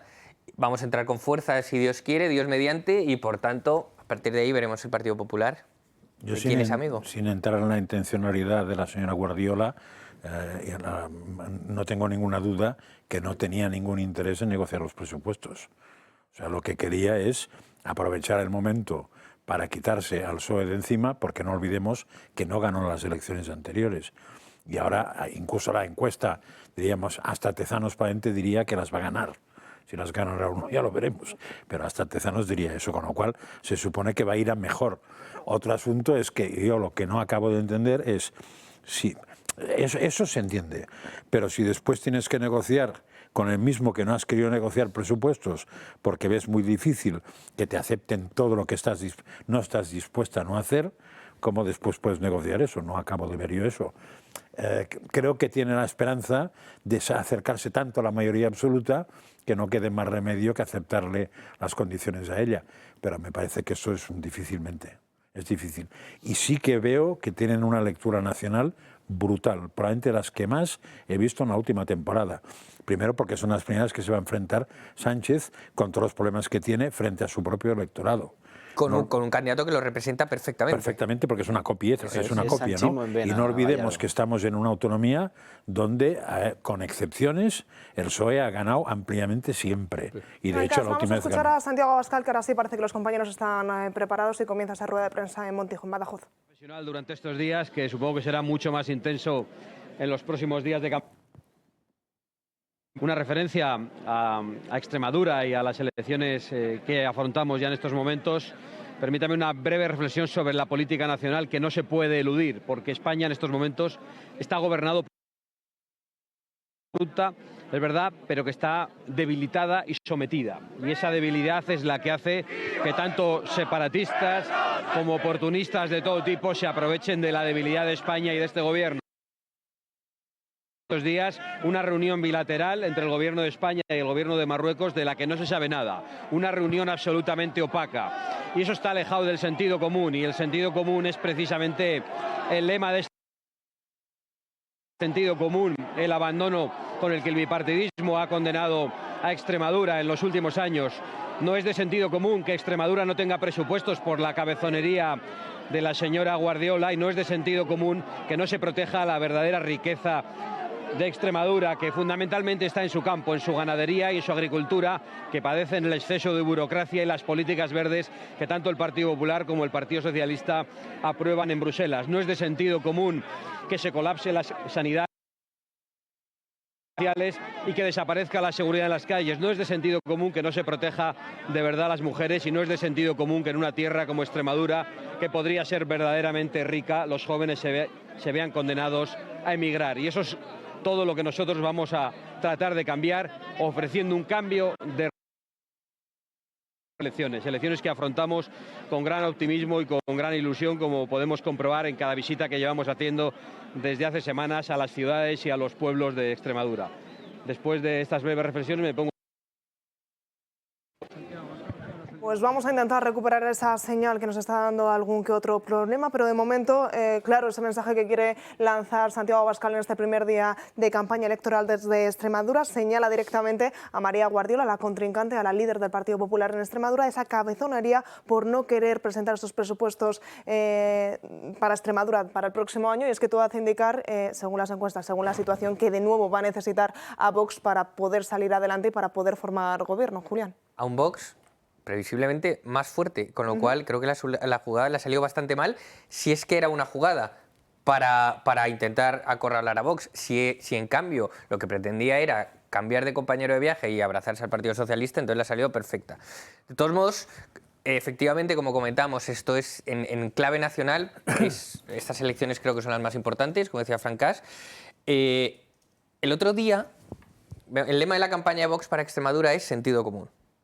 ¿Y por qué sentido común? Porque creo que la gente ya está alejada de esos viejos mantras de filosofía política o sociología de derecha, izquierda, democristianos, socialdemocracia, comunistas. Lo que la gente quiere son políticas de sentido común. Que los jóvenes quieran una vivienda, un trabajo estable y no tener que emigrar de España, ¿es de izquierdas o de derechas? Es de sentido común. Que los jóvenes o los mayores cuando van a los hospitales quieran ir primero poder atenderse en un hospital y que no estén las listas de esperas colapsadas, creo que es de sentido común. Entonces, es decir, que las adjudicaciones de vivienda que se hacen, los 100 primeros de la lista tengan apellidos árabes, nos parece sentido común. No se nos ocurriría jamás en la vida que un español llegara a Japón y le regalaran una casa nada más llegar. Entendería que primero van los japoneses. Todas esas políticas que el bipartidismo durante 50 años ha diseñado en contra de los intereses de su propio pueblo, creo que por fin han explotado. Y creo que la gente es consciente de que necesitamos una alternativa y no una simple alternancia en el poder, donde tú te vas, yo coloco a los míos, pero también respeto lo que hiciste antes, y entonces así nos preparamos para la juerga dentro de 4 años. Creo que la gente está cansada, y los mítines, ni siquiera los mítines, los recorridos, los paseos de Santiago Abascal por las calles de Extremadura están siendo... Me encantaría poder transmitir aquí a la audiencia cómo están siendo, pero... El otro día, en un pueblo de Extremadura de 10.000 habitantes, había 2.500 personas en el acto. El 25% del pueblo estaba metido en la plaza escuchando a Santiago. Creo que eso no había pasado nunca. Por supuesto, ayer vimos una imagen de Feijóo lamentable en su campaña, que creo que estaban 3 de ellos y el apuntador.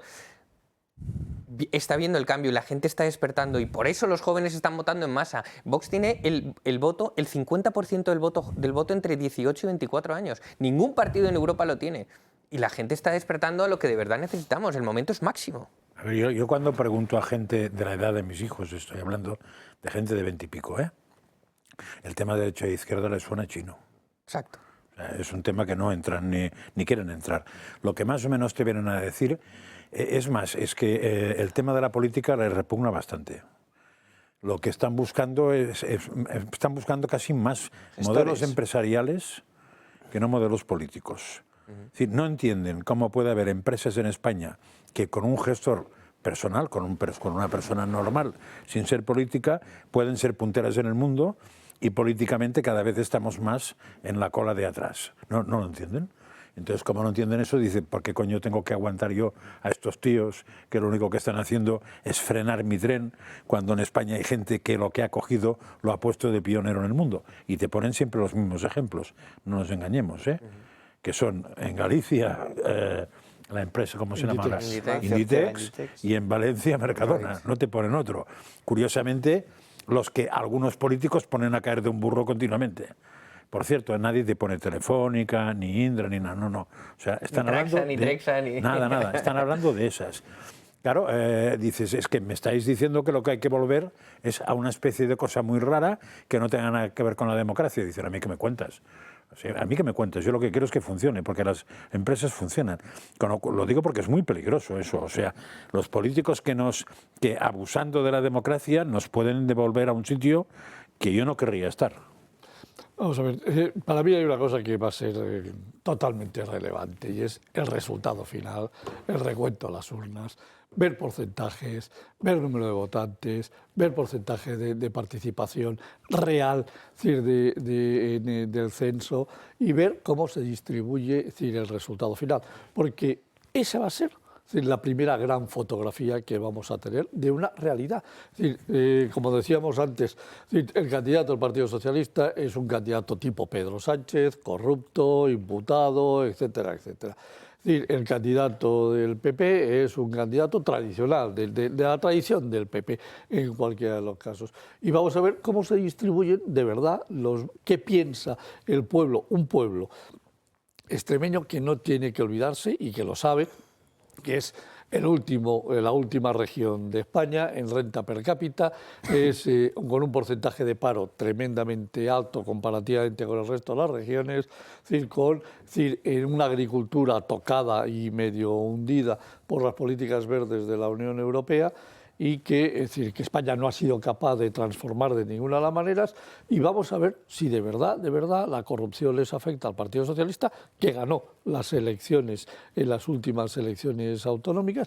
Vamos a ver cómo se transforma ese voto y vamos a ver qué participación hay real del electorado, porque es que va a ser la primera foto fija de lo que puede pasar en el resto de las elecciones españolas. A mí me ha llamado muchísimo la atención el estudio de este catedrático que pone que le da a nivel nacional al Partido Popular 115 diputados.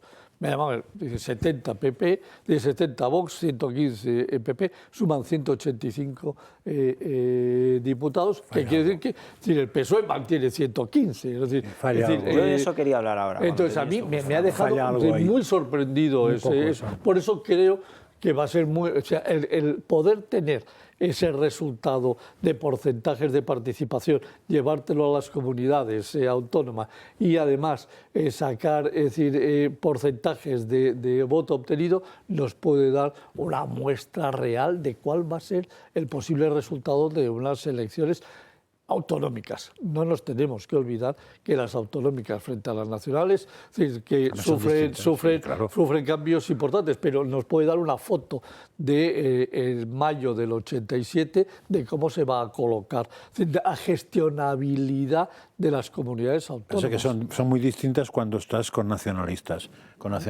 Cuando no estás con nacionalismos son menos distintas las autonómicas de las nacionales. Pero por eso quiero ver... Cosa que las municipales sí que son totalmente distintas. esto me va a venir muy bien para ver qué va a pasar en la Junta de Castilla y León, qué va a pasar en Andalucía, y que, bueno, y en cualquier caso no tenemos que olvidar, de momento, Valencia se ha sostenido porque han sido capaces de los dos partidos de derechas de sentarse, negociar y pactar una continuidad. Con lo cual, bueno, a mí eso me suena bien. Me suena bien en el sentido de que es natural que el PP haya pactado con Vox y no haya pactado con el Partido Socialista, que creo que sería uno de los mayores errores históricos que podría cometer el Partido Popular pactando con el socialismo actual. Es decir, desde luego, si hace eso, va a ser sin duda una manera de suicidarse. No creo que puedan pactar, lo cual, por otro lado, es muy interesante ver qué resultado final obtenemos. Jorge, querías analizar esa sondeo. Sobre esa encuesta que daba pues, a PP 115, a Vox 70, no voy a entrar en si me la creo o me la dejo de creer, pero yo sí que estoy convencido de que PP y Vox van a sumar de orden de 190 escaños, lo cual no es poco, si tenemos en cuenta que en el año 2011 Mariano Rajoy consiguió 186, siendo la única alternativa posible. Y creo que van a estar ahí, y creo que Pedro Sánchez va a estar muy atento a lo que ocurre en Extremadura para ver cuánto y cómo crece Vox. Porque las castañas de Pedro Sánchez se juegan un poco en lo que pueda crecer Vox, ya no solo en Extremadura, sino a nivel nacional. Y me explico. Yo tengo la creencia de que Pedro Sánchez desea que Vox crezca y que salga un resultado, me lo invento. PSOE 27% del voto, PP 26% del voto, Vox 15% del voto, de tal forma que la derecha suman un 40% del voto, que es muchísimo, te permite sacar 190 escaños, pero que eso legitimaría a Sánchez de puertas para adentro y un poquito también de puertas para afuera para decir, oye, señor Feijóo, ¿qué pasaba con aquello que decía usted en el 23 de la lista más votada? Que he sacado yo, aunque sean 3 tristes votos más que usted, ya con eso se legitima para mantenerse por lo menos en el poder de su partido, que ya eso te garantiza una serie de cosas, para empezar un escaño y un aforamiento. O sea, yo creo que... Sí, aunque es muy fácil de rebatir el argumento, claro, porque Feijóo lo único que le tiene que decir es, pues, el que no acepte fue usted. O sea, pero sí es verdad que lo que está persiguiendo es eso, es sacar un poco más que el PP para moralmente ir de chulo otra vez. El que queda, que es poquísimo, y que yo lo veo improbable, porque yo veo las encuestas y es que ni las previsiones más optimistas lo dan, pero oye, se podría dar un 27, 26, 14. Sí. También es verdad que si pasa eso, no dice nada bueno de este país, ¿eh? No. Yo me quedaría muy tocado. Sí. O sea, si el partido de Pedro Sánchez consigue un porcentaje tan abultado, yo cuando salga a la calle empezaré a mirar con quién vivo, ¿eh? Veremos a ver ese resultado que conoceremos el próximo 21 de diciembre. Unas elecciones autonómicas en Extremadura que llegan tras no haber llegado a un acuerdo para esos presupuestos de cara al 2026, donde parece que sí que va a haber presupuestos, va a ser en la Comunidad de Madrid, y es que avanzan esas no negociaciones, porque ya saben que con la mayoría del Partido Popular no hace falta negociar con el resto de partidos populares, y es más, esa mayoría absoluta del Partido Popular en la Comunidad de Madrid ha tumbado las enmiendas a la totalidad que había presentado tanto a la izquierda como Vox a esos presupuestos de Isabel Díaz Ayuso. Serán las cuentas públicas de la región, las terceras de la legislatura de la Comunidad de Madrid con Isabel Díaz Ayuso, y se aprobarán de manera definitiva el próximo 19 de diciembre. Julián. Bien. Varias cuestiones aquí. La primera, sobre todo, que me gustaría destacar es que, efectivamente, ayer se presentó el proyecto de presupuestos en pleno de la Comunidad de Madrid para el año 2026 y Vox se opuso. Has comentado, Natalia, que tanto la izquierda como Vox presentaron enmienda a la totalidad, pero por razones diametralmente opuestas, diferentes, aunque nos intenten aglutinar que Vox se une a la izquierda para oponerse. No es cierto, la izquierda ha presentado enmiendas para gastar más, Vox se ha opuesto para gastar mejor. En primer lugar, me gustaría decir que ayer nuestra portavoz en la Asamblea de Madrid, Isabel Pérez Moñino, salió a hacer el debate de totalidad durante media hora con 39 de fiebre, con lo cual me gustaría dejar constancia públicamente del tesón y la fiereza y del convencimiento con el que hace las cosas. Que aún estando delirando en la cama y con 39 de fiebre y con una tos perruna, salió a defender lo que creía. Cuando decimos que Vox se ha opuesto a los presupuestos de la Comunidad de Madrid y la señora Ayuso, ¿pero cómo se puede oponer si Santa Isabel lo hace todo bien? No, no lo hace todo bien, solo hay que desgranar partidas para ver que no lo hace bien. En primer lugar, me gustaría decir que nos hemos opuesto por el fondo. Los presupuestos de la Comunidad de Madrid ya van por 30.000 millones de euros anuales. Desde 2019, es decir, desde que Ayuso es presidente de la Comunidad de Madrid, han aumentado un 52% el gasto público, es decir, en 10.000 millones de euros extra que se está gastando en la Comunidad de Madrid. Luego le ponemos medallitas a Javier Milei por su liberalismo y su recorte del gasto público, pero aquí en la Comunidad de Madrid hacemos lo contrario y ha aumentado un 52% desde que Ayuso es presidente. Eso en cuanto al gasto, pero es que nos llama poderosamente la atención que la señora Ayuso, cuando justifica sus presupuestos, dice que es que Madrid está mejor que Extremadura, que es que Madrid está mejor que Aragón, que es que Madrid está mejor que Murcia. Es que Madrid no se tiene que comparar ni con Extremadura, ni con Aragón, ni Murcia. Madrid se tiene que comparar con el Madrid del año pasado. Y si vemos que todos los años están subiendo los presupuestos y el gasto público, pero todos los años los madrileños lo tienen más difícil, es porque la gestión de la Comunidad de Madrid está siendo pésima. Entonces, nos hemos opuesto porque la Comunidad de Madrid cree que gastando más va a arreglar los problemas. Resulta que cuando ves las partidas concretas gasta más en observatorios de género, en 4 millones de euros para el aborto en clínicas privadas porque la Seguridad Social no da abasto con el aborto, subvenciones a chiringuitos, a sindicatos, 80 millones que cuesta la televisión pública, 27 millones que reparten los medios de comunicación. Entonces, cuando la vemos que dice que es que los presupuestos de la Comunidad de Madrid, primero, unos presupuestos hechos sobre la nada, porque si no hay presupuestos generales aprobados, no sabemos muy bien las transferencias que le van a hacer a la comunidad autónoma, con lo cual podrían cambiar perfectamente. Pero la gran pregunta aquí es, si todos los años se puede gastar más, joder, como los empresarios dirían, entonces todos los años se puede ahorrar más, ¿no? Si todos los años hay más ingreso, ¿por qué gastamos en vez de ahorramos? Si todos los años aumentamos el gasto público, significa que todos los años podríamos bajar la recaudación, todos los años podríamos dejarle de cobrar a los ciudadanos. Y resulta que cada vez que gastan dinero, los madrileños tienen más difícil el acceso a la vivienda. No hay vivienda y están condenando a los jóvenes al exilio, a la periferia, ya ni siquiera a Pozuelo, Alcobendas, Leganés, Móstoles, no. Estamos hablando de la frontera con Ávila porque la señora Ayuso ha emitido unas desgravaciones fiscales y los jóvenes huyen o se exilian o se destierran a municipios de menos de 1.000 habitantes. Y entonces vemos que los madrileños no tienen acceso a la vivienda, que tardas 1 hora y media cada vez que coges el coche para moverte a cualquier lado, que las listas de espera están colapsadas. La Comunidad de Madrid tiene unas infraestructuras que soportan 5.750.000 personas, en carreteras, en hospitales, en colegios, en vivienda, en infraestructuras, en servicios públicos. Ya vamos por 7.200.000. Es normal que no quepamos, es normal que no haya vivienda, es normal que haya atascos, es normal que no haya plaza para la guardería de tus hijos. Pero es que además, como dijo ayer la consejera de Hacienda, todos los años la Comunidad de Madrid aumenta en 200.000 personas su población. Y entonces, ¿por qué Vox se ha opuesto? Porque un presupuesto tiene que estar hecho con unas prioridades y con un plan. Tener unas prioridades claras, prioridad nacional, por supuesto, y un plan para conseguir o ejecutar esas prioridades. Pero si todos los años la Comunidad de Madrid aumenta en 200.000 habitantes y no se están diseñando infraestructuras para la absorción de población extranjera e interna que tiene la Comunidad de Madrid, son unos presupuestos totalmente desnortados y sin plan. Que quede claro esto, que la señora Ayuso siempre dice que la Comunidad de Madrid es el motor de España, que la Comunidad de Madrid es la vanguardia. La Comunidad de Madrid no es el motor de nada. La Comunidad de Madrid es el último piso del Titanic donde todavía no ha llegado el agua. Y por eso todo el mundo se está refugiando aquí. Por eso todas las provincias limítrofes se están vaciando y se están agolpando en Madrid, porque es la única tierra que sigue quedando algunas oportunidades residuales de donde la gente se agolpa. La Comunidad de Madrid no es ejemplo de nada y por supuesto no es ejemplo de gasto público donde ya vamos por 30.000 millones de euros de gasto. ¿Qué propone Vox? No necesitamos que los políticos roben a los ciudadanos y luego decidan qué hacer con su dinero. El mejor dinero está en el bolsillo de esa misma gente, que nosotros ya sabremos en qué gastar nuestro dinero y en qué utilizarlo. No necesitamos al elefante, al leviatán de Hobbes decidiendo que como los ciudadanos son tontos y no saben en qué gastar su dinero, entonces dádmelo que yo ya lo reparto y lo reparto mal.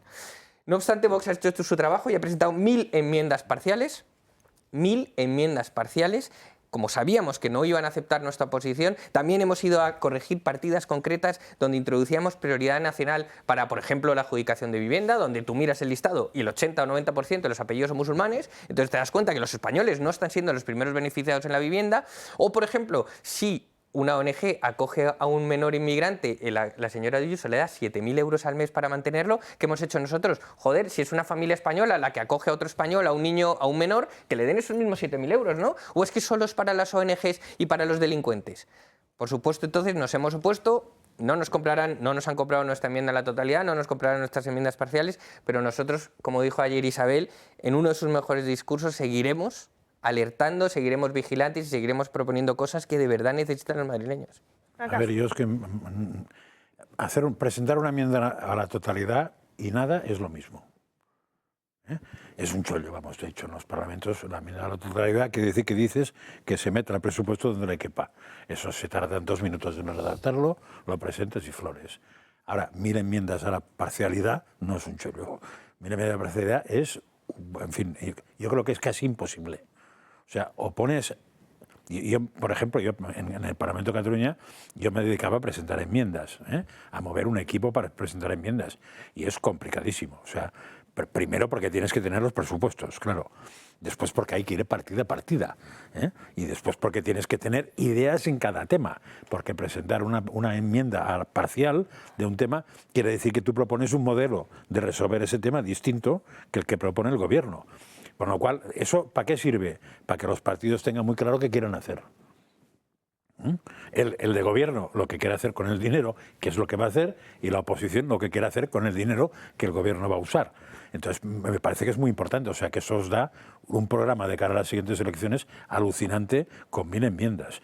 Y es muy importante que a la gente le llegue eso, porque eso sí que hace pupa, ¿eh? O sea, el tema de que usted gasta esto en esto y no gasta esto en esto y nosotros proponemos al revés, eso hace mucha pupa, pero 1000 de estas, vamos, yo lo oí ayer en el programa de la tarde de Javier Horcajo, que estaba una diputada vuestra, y me quedé alucinado, porque como he sufrido hacer enmiendas, insisto, la de la totalidad, eso es juego, es una chorrada. O sea, 1 minuto. Pero las otras, madre mía. Que de hecho esa diputada que estaba ayer es nuestra portavoz en la Comisión de Presupuestos y la que se ha echado a las espaldas, con todo el apoyo del equipo, las 1000 enmiendas. Que te dijo que contaba con gente de Foconex, con asesores como con 3.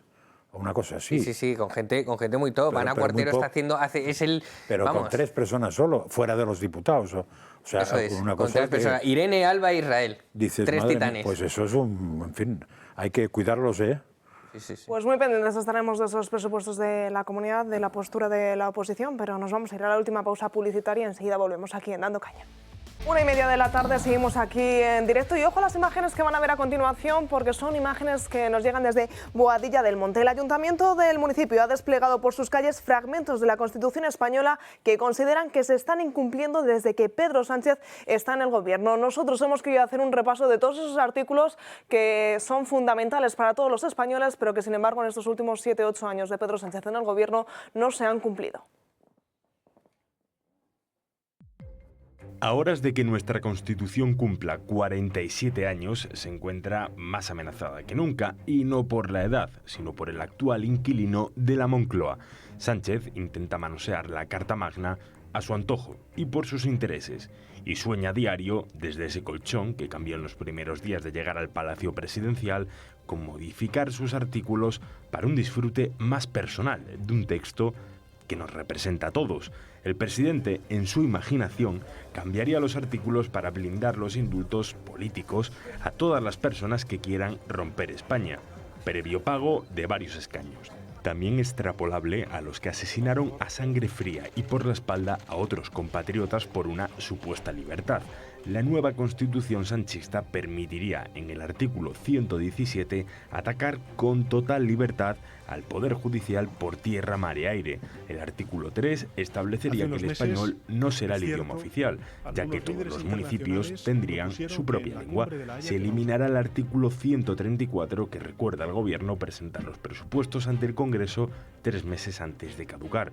En su lugar, se prohibirá decir la palabra charo en cualquier espacio del territorio nacional. El 138, el que otorga la igualdad a todas las comunidades autónomas, será demolido. Sánchez construirá un pseudopaís con 2 capitales, Vitoria y Barcelona. Extremadura, Ceuta, Canarias o Andalucía serán territorios libres asociados. El artículo 2, que forja la unidad nacional, será reformado por Mohamed VI y Puigdemont, padrinos de la nueva Constitución 2030. Para el régimen progresista, el artículo que dicta el derecho a la vida será eliminado y los médicos que se nieguen perseguidos hasta la cárcel. Y la enseñanza será inclusiva, progresista, antifranquista e igualitaria, pero nunca católica. Y este sueño de Sánchez, ¿cómo podría ser real? Pues asaltando todas las instituciones, incluido el Tribunal Constitucional. Y todo sueño empieza por pasos reales. Pues sin duda un Pedro Sánchez que lleva por bandera la Constitución, pero sin embargo los hechos nos demuestran que hace más bien todo lo contrario, Francas. Sí, para Sánchez la Constitución es la hoja de instrucciones a la cual no sigue. Y además que la quiere cambiar por la vía de atrás, cosa que ha conseguido bastante. Porque yo siempre he comentado que así como en los países sudamericanos eso se consigue en base a nombrar una especie de asamblea constituyente y toda la historia, aquí es mucho más fácil. Pones un presidente que sea torticero y arreglado, porque lo interpreta distinto y fuera. Hay interpretaciones que ha hecho este presidente sobre tema, o el presidente fundamentalmente, y su camarilla, que contradicen lo que había dicho la propia Constitución, el propio Tribunal Constitucional antes, con lo cual es un sistema para cambiarlo todo. Yo espero que eso acabe volviendo a su debido sitio. Jorge. Bueno, que sin hacer un inventario demasiado extenso, a mí se me ocurren fácilmente el artículo 14, que es el de la igualdad entre españoles, y el más próximo que tenemos ahora es el 134, que es el de los presupuestos, y que carga de razones a los que pensamos que a lo mejor no es que estemos solo ante un gobierno ilegítimo que defendió lo contrario de lo que defendió 3 días después de las elecciones, sino que a lo mejor estamos ante un gobierno ilegal que está gobernando con unos presupuestos que no están validados por las Cortes actuales, sino por las salientes del año 2019, lo que aparte de irregular, a mi modo de ver, es profundamente ilegal, ¿no? Y sobre la modificación de la Constitución, muy sencillo. Si tú quieres alterar posturas fundamentales que se han, a mi modo de ver, conculcado con la amnistía, lo tienen muy sencillo y está estipulado en la Constitución, que es tremendamente garantista. 2/3 de la mayoría de ambas cámaras, disolución de Cortes, 2/3 de ambas cámaras, insisto en lo de ambas, y una mayoría, en fin, sólida, no una mayoría interesada y apurada de solamente una, y un referéndum en el que votemos todos los españoles, no del Ebro para arriba, sino todos los españoles. Disolución de Cortes quiere decir elecciones generales. Exactamente. Que la gente entienda lo que quiere decir. Dejemos constancia, apuntalemos una cosa de aquellos que intentan blanquear al PSOE y decir es que existía un PSOE bueno y disociar artificialmente a Pedro Sánchez del PSOE. Recordemos que Alfonso Guerra dijo hay que enterrar el cadáver de Montesquieu, y la primera puñalada que le pegaron a la Constitución fue cuando hicieron la modificación para que los partidos políticos nombren a los jueces, a los miembros del Consejo General del Poder Judicial. Con lo cual, la Constitución lleva siendo ultrajada desde el 84, 85. Sin duda, una situación que preocupa y mucho a todos los españoles o a la mayoría de los españoles. Abrimos página de sanidad porque a medida que envejecemos aumenta el riesgo de padecer enfermedades crónicas, siendo la artrosis una de las más comunes. En España esta patología afecta ya a 7 millones de personas. Estamos hablando de una condición degenerativa causada por el desgaste progresivo del cartílago que protege las articulaciones y los huesos. Este desgaste se traduce directamente en dolor persistente, rigidez y una limitación clara de los movimientos, impactando gravemente a la calidad de vida de quienes la sufren. Aunque la artrosis no tiene una cura definitiva, existen soluciones terapéuticas innovadoras como las de Mejorando tu Vida, que han demostrado ser capaces de reducir de manera importante su síntoma. Adolfo Albiostor, muy buenas tardes. Buenas tardes, Natalia. Nos traes además una solución clave para intentar ayudarnos en el día a día para luchar contra la artrosis. Efectivamente, además, fíjate, antes estábamos comentando que ya solamente es gente mayor, hay veces que la artrosis empieza antes, ¿no? Muchas veces por deporte, ¿no? El deporte es verdad, al final es un desgaste, el cartílago se desgasta, se pierde y no se regenera. Entonces, ¿qué es lo que hay que hacer cuando tú tienes artrosis? Pues bueno, lo más importante es, en primer lugar, que tengas calidad de vida, es decir, que no te duela, porque cuando te duele algo, pues estás fastidiado todo el día, ¿no? Y luego lo segundo es que intentemos que vaya lo más lento posible. Entonces, ¿qué tienen estos tratamientos? Tanto la mano, bueno, son diferentes, ¿no? Por ejemplo, la mano son ondas pulsantes, o sea, la tecnología es la onda pulsante o la terapia. Luego está el masaje, vibración y calor, que lo que hace es, pues bueno, es alivio, ¿no? La onda pulsante y la terapia de luz lo que consigue es que esa irrigación que tenemos en el cartílago, es decir, por donde pasa la sangre, que vaya bien, que no se inflame, que vaya bien. ¿Por qué? Porque de esa manera está mejor la articulación, ¿no? Y eso se consigue a través de terapias de luz, que es infrarrojo y ultravioleta, y a través de ondas pulsantes en el caso de la mano, ¿no? Y ahora, pues, ¿para quién tenemos? Pues para la mano, para la espalda, para la rodilla. Luego tenemos ahora, que lo voy a enseñar aquí, que es una novedad, que es tanto para la rizartrosis, que es esta parte de aquí del dedo, que hay personas que les duele muchísimo y cada vez con los móviles más, porque claro, estamos ahí manejando, llega un momento que te duele, y también se usa para juanetes, que también es muy doloroso. Así que yo creo que tenemos ahora ya la combinación perfecta para que cualquier persona que tenga artrosis, que quiera tratarla, porque evidentemente si no duele y cada vez va más, pues podamos hacerlo y sin un método que no sea un método que tenga contraindicaciones. Aquí no estamos hablando de ibuprofeno ni nada de eso, estamos hablando de cosas que son totalmente sanas, que no van a hacer ningún daño y que las puedes utilizar de una manera cómoda y sencilla porque lo usamos en casa. La pregunta del millón, ¿dónde podemos conseguirlo? Pues bueno, tenemos un teléfono, invito a que llaméis porque sobre todo os vamos a poder explicar bien, depende de vuestra artrosis lo que os va a hacer falta, ¿no? 900-730-122 con un gran descuento al ser espectadores del Toro Televisión, así que os invito a que llaméis ahora para que sepamos que sois vosotros. Y como cada viernes, adelántanos que vamos a poder ver en Historia de Nuestros Médicos. Pues bueno, en Historia de Nuestros Médicos este sábado y domingo tenemos al doctor José María Fernández Moya. Él es ginecólogo, es el director de 4 hospitales de Quirón, de ginecología, y vamos a tratar un tema que muchas veces es tabú, pero yo creo que es tratable, sobre todo si se hace con elegancia y se hace con ciencia, que es la libido de la mujer, ¿no? Se habla mucho del hombre, pero se habla poco de la mujer, ¿no? Y él va a explicar en qué consiste, porque sobre todo está basado en el gran estrés que se tiene. Es decir, se piensa que la libido va unida a la menopausia, y también es verdad, pero también hay personas con 30 años, mujeres con 30 años, que por el estrés que llevan el día a día, el trabajo, tal, no sé qué, pues también afecta, y él tiene soluciones para ello. Así que os invito, va a ser un programa muy interesante. Es una persona además muy grande como médico y muy grande como persona, porque mide 2 metros y pico porque ha sido jugador de baloncesto profesional. O sea que vamos a ver este sábado a las 9:30 y el domingo a la 1 después de la misa. Así que os invito a que lo veáis. Pues no nos perdemos mañana a partir de las 9:30 de la noche. Esa Historia de Nuestros Médicos. Adolfo, como siempre, muchísimas gracias. Muchas gracias a ti, Natalia. Seguimos hablando de sanidad, porque ayer les hablábamos de toda esa polémica, de esos audios que habían descubierto el CEO del Hospital de Torrejón de Ardoz, y siguen saliendo más noticias que siguen poniendo la piel de punta. Y es que una serie de trabajadores habrían denunciado directamente una orden que habrían recibido de reutilizar material sanitario de un solo uso. Las directrices consistirían en esterilizar catéteres que están para su uso de una sola vez, y sin embargo, bueno, pues desde este Hospital de Torrejón les habrían asegurado que podrían utilizarlo para varias personas. Esta acción, denunciaban estos trabajadores, no es legal, y sin embargo todo hace indicar que se habría llevado a cabo con algunos de estos pacientes. Y seguimos hablando de sanidad, porque si ayer les anunciábamos esa huelga nacional de cara al próximo mes de enero, tenemos otra mucho más cerca, y es que también hay huelga nacional del personal sanitario de cara al próximo 9 de diciembre, es decir, de cara al próximo martes. Conectamos con Yago Soler, está en redacción, y nos va a ampliar toda esta información, que como decíamos, huelga general de los sanitarios. Cuéntanos, Yago. Sí, muy buenas tardes. Pues efectivamente va a ser un parón los próximos días 9, 10, 11 y 12 de diciembre. Los médicos van a protestar por el actual estatuto marco planteado por el Ministerio de Sanidad de Mónica García, y este parón pues lo lideran los principales sindicatos y confederaciones de este país en el sindicato médico. Todo esto llega tras 3 años de conversaciones y más de 60 reuniones.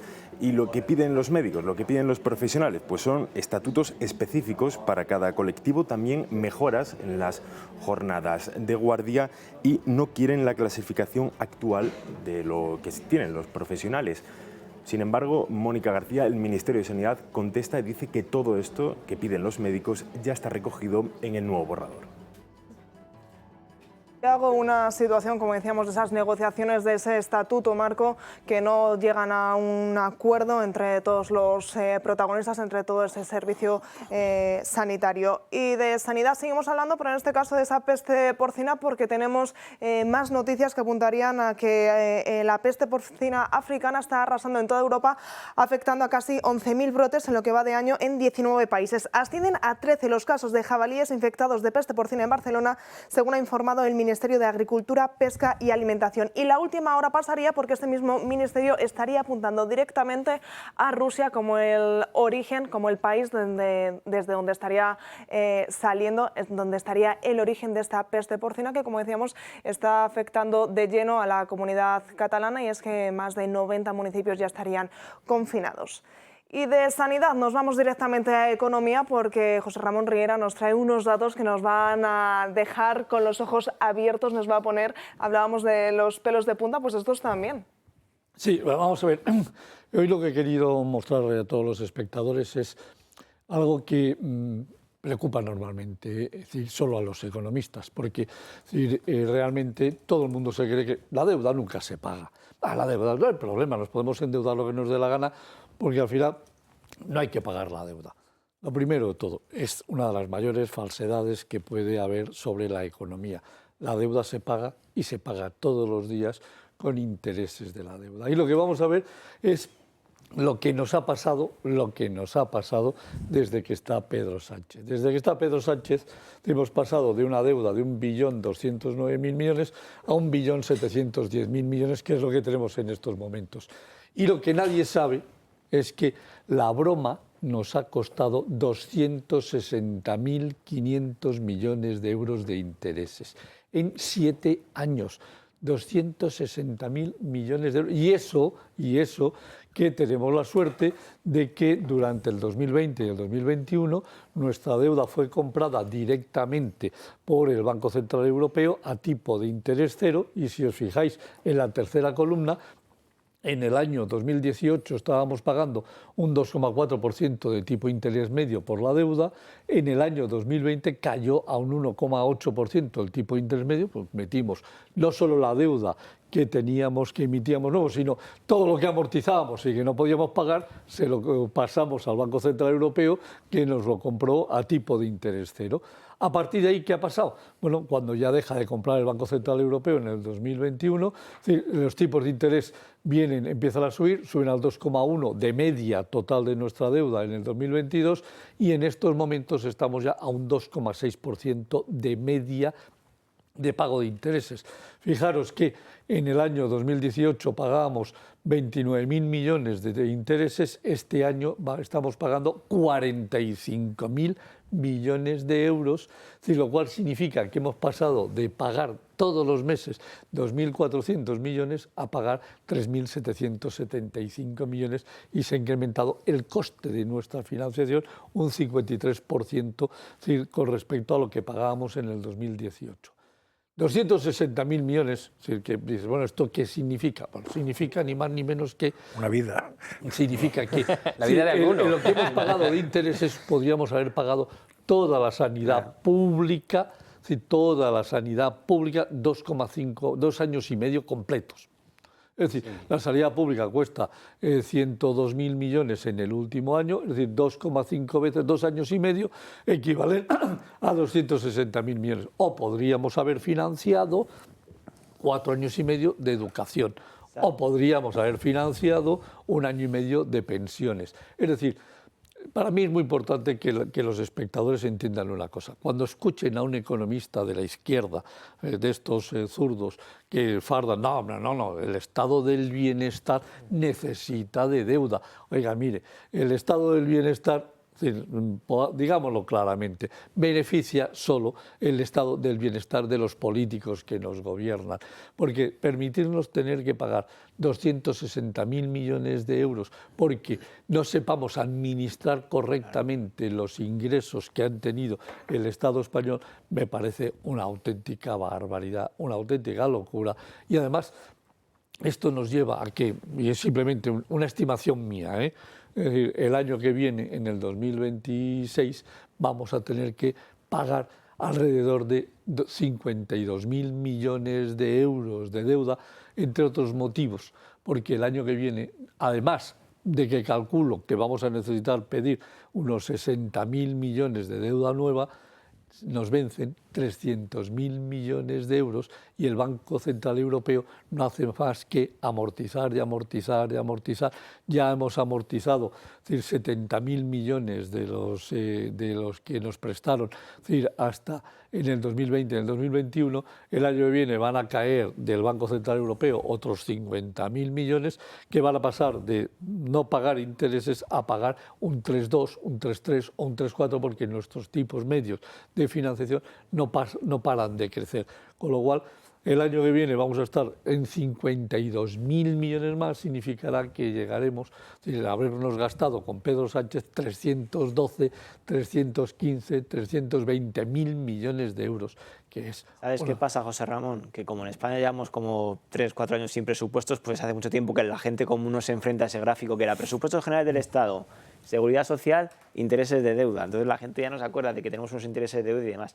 Lo triste de esto, que estos datos a lo mejor a la gente le pueden dejar, pues ve tanto número y le atropellan. Pero lo que la gente tiene que saber es que todo esto está ocurriendo mientras estamos en récord de recaudación. Sí. Y esto, explicado en Román Paladino, es como si a cualquiera de nosotros nos suben el sueldo en torno a un 20 o un 30%, y en vez de amortizar la hipoteca, que es lo que haría cualquier persona normal para llevar una vida más a gusto, pues nos metemos en la hipoteca, yo qué sé, para comprarnos un Audi A9. que no existe, pero bueno, un coche caro, para entendernos, ¿no?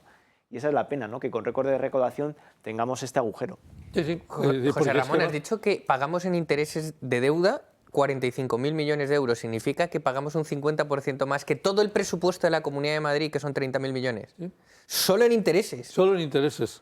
No, solo en intereses. No hay más preguntas, señoría. 45.000 millones y el año que viene vamos a pagar 52.000, que es casi el doble que el presupuesto de la Comunidad de Madrid. Sí, que esto ya es una magnífica manera de poder medir lo que significa los intereses de la deuda. Con lo cual no os quejéis más de los presupuestos de Díaz Ayuso. Al final están gastando bien, ¿no? No. Aquí el gasto se está haciendo incorrectamente, porque no se puede permitir déficits bajo ningún concepto como los que estamos teniendo. Y ojo, déjame que te dé un dato también para que te pueda interesar desde el punto de vista de la Comunidad de Madrid, muy rápido. En estos momentos, a 31 de octubre, los datos de transferencias a las comunidades autónomas, es decir, a pesar de que el gasto público se ha incrementado, es decir, han transferido el equivalente a 9.000 millones menos a todas las comunidades que el año 2024.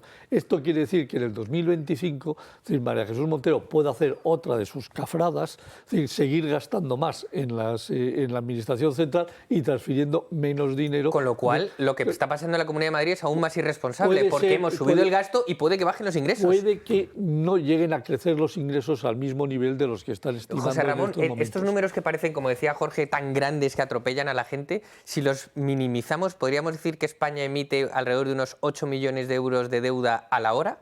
Me parece que te lo puedo calcular exactamente, lo que sí te puedo decir. Eso la gente sí lo entiende, nos endeudamos en 8 millones de euros cada hora. 8, a ver, 30 por 2, sí, 220 millones al día.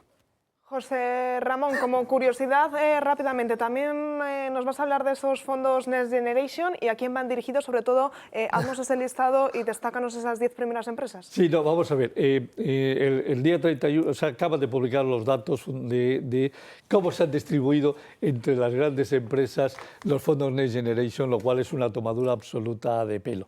Es decir, de las 100 primeras empresas solamente hay como 15, 16 empresas. Es decir, todo lo demás son organismos públicos, entidades públicas y comunidades autónomas. Fijaros en el dato. Es decir, el primer receptor de fondos Next Generation es Adif, 3.000 millones. Números redondos, 3.000 millones. El segundo receptor es Adif.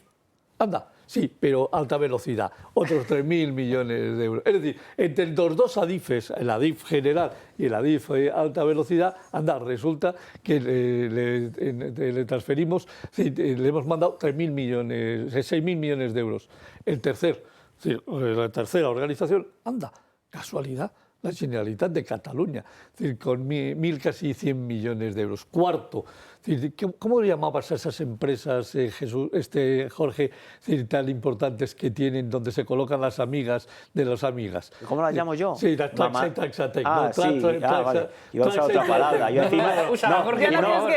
iba a decir mamandurria, que es una palabra que me gusta mucho y que existe y que no es faltosa. Las mamandurrias que reciben Traxa y Traxatec suman entre las dos 1.700 millones de euros. Anda.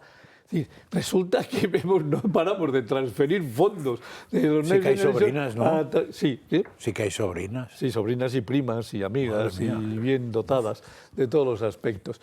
Es que si seguimos así, el siguiente es el Ministerio de Transportes. Para el propio Ministerio de Transportes le enchufamos 800 millones de euros. Luego al Ministerio de Transformación Digital, que recibe 700 millones. ¿Pero eso es legal? ¿Qué? ¿Es legal que el dinero vaya a ministerios? ¿Y alguien lo ha dicho que es ilegal? No, en teoría esos fondos iban destinados a algo concreto. Sí, claro. Y podían ir a partes públicas para cualquier cosa. Es que han ido. Sí, han ido, claro. Y si no hay nadie que lo denuncie, si no hay nadie que se vaya a la Comisión Europea y si no hay nadie que diga que esto es una auténtica barbaridad, pues resulta que de los 10 primeros organismos, todos son públicos, absolutamente todos públicos. La primera vez que aparece una empresa se llama Telefónica, que también tiene, que es de la SEPI, el 10%. Y resulta que la 14ª también es Telefónica. Con lo cual, es que no hay ni una sola empresa privada mediana grande, es decir, que no tenga relación o con la SEPI Sí, o con el Estado español. Esto ha sido una auténtica barbaridad y encima acabamos de renunciar oficialmente a recibir 70.000 millones de euros de los fondos Next Generation en modelo préstamos. Y vamos a renunciar a que nos quedan 20 y tantos mil millones, y termino, de los fondos Next Generation en subvenciones, a fondo perdido. También. Porque no somos capaces ni de ejecutarlos, ni de proponer para qué usarlos. Sin duda una situación alarmante, pero que tenemos a José Ramón Riera, que como siempre nos intenta plasmar la realidad a través de esos números que muchas veces desde el Gobierno nos intentan ocultar, los tienen bien escondiditos para que los españoles no seamos conscientes de la verdadera realidad. Abrimos página internacional y ya saben, hoy es viernes, no tenemos en Dos Continentes, pero aquí con nosotros sí que está Sandro Meco, porque nos trae una noticia que también va a ser un tanto impactante, que tiene que ver con los alimentos ultraprocesados. Sí, estábamos hablando de plasmar realidades, pues igual la realidad que estamos a punto de plasmar no va a gustar mucho desde casa.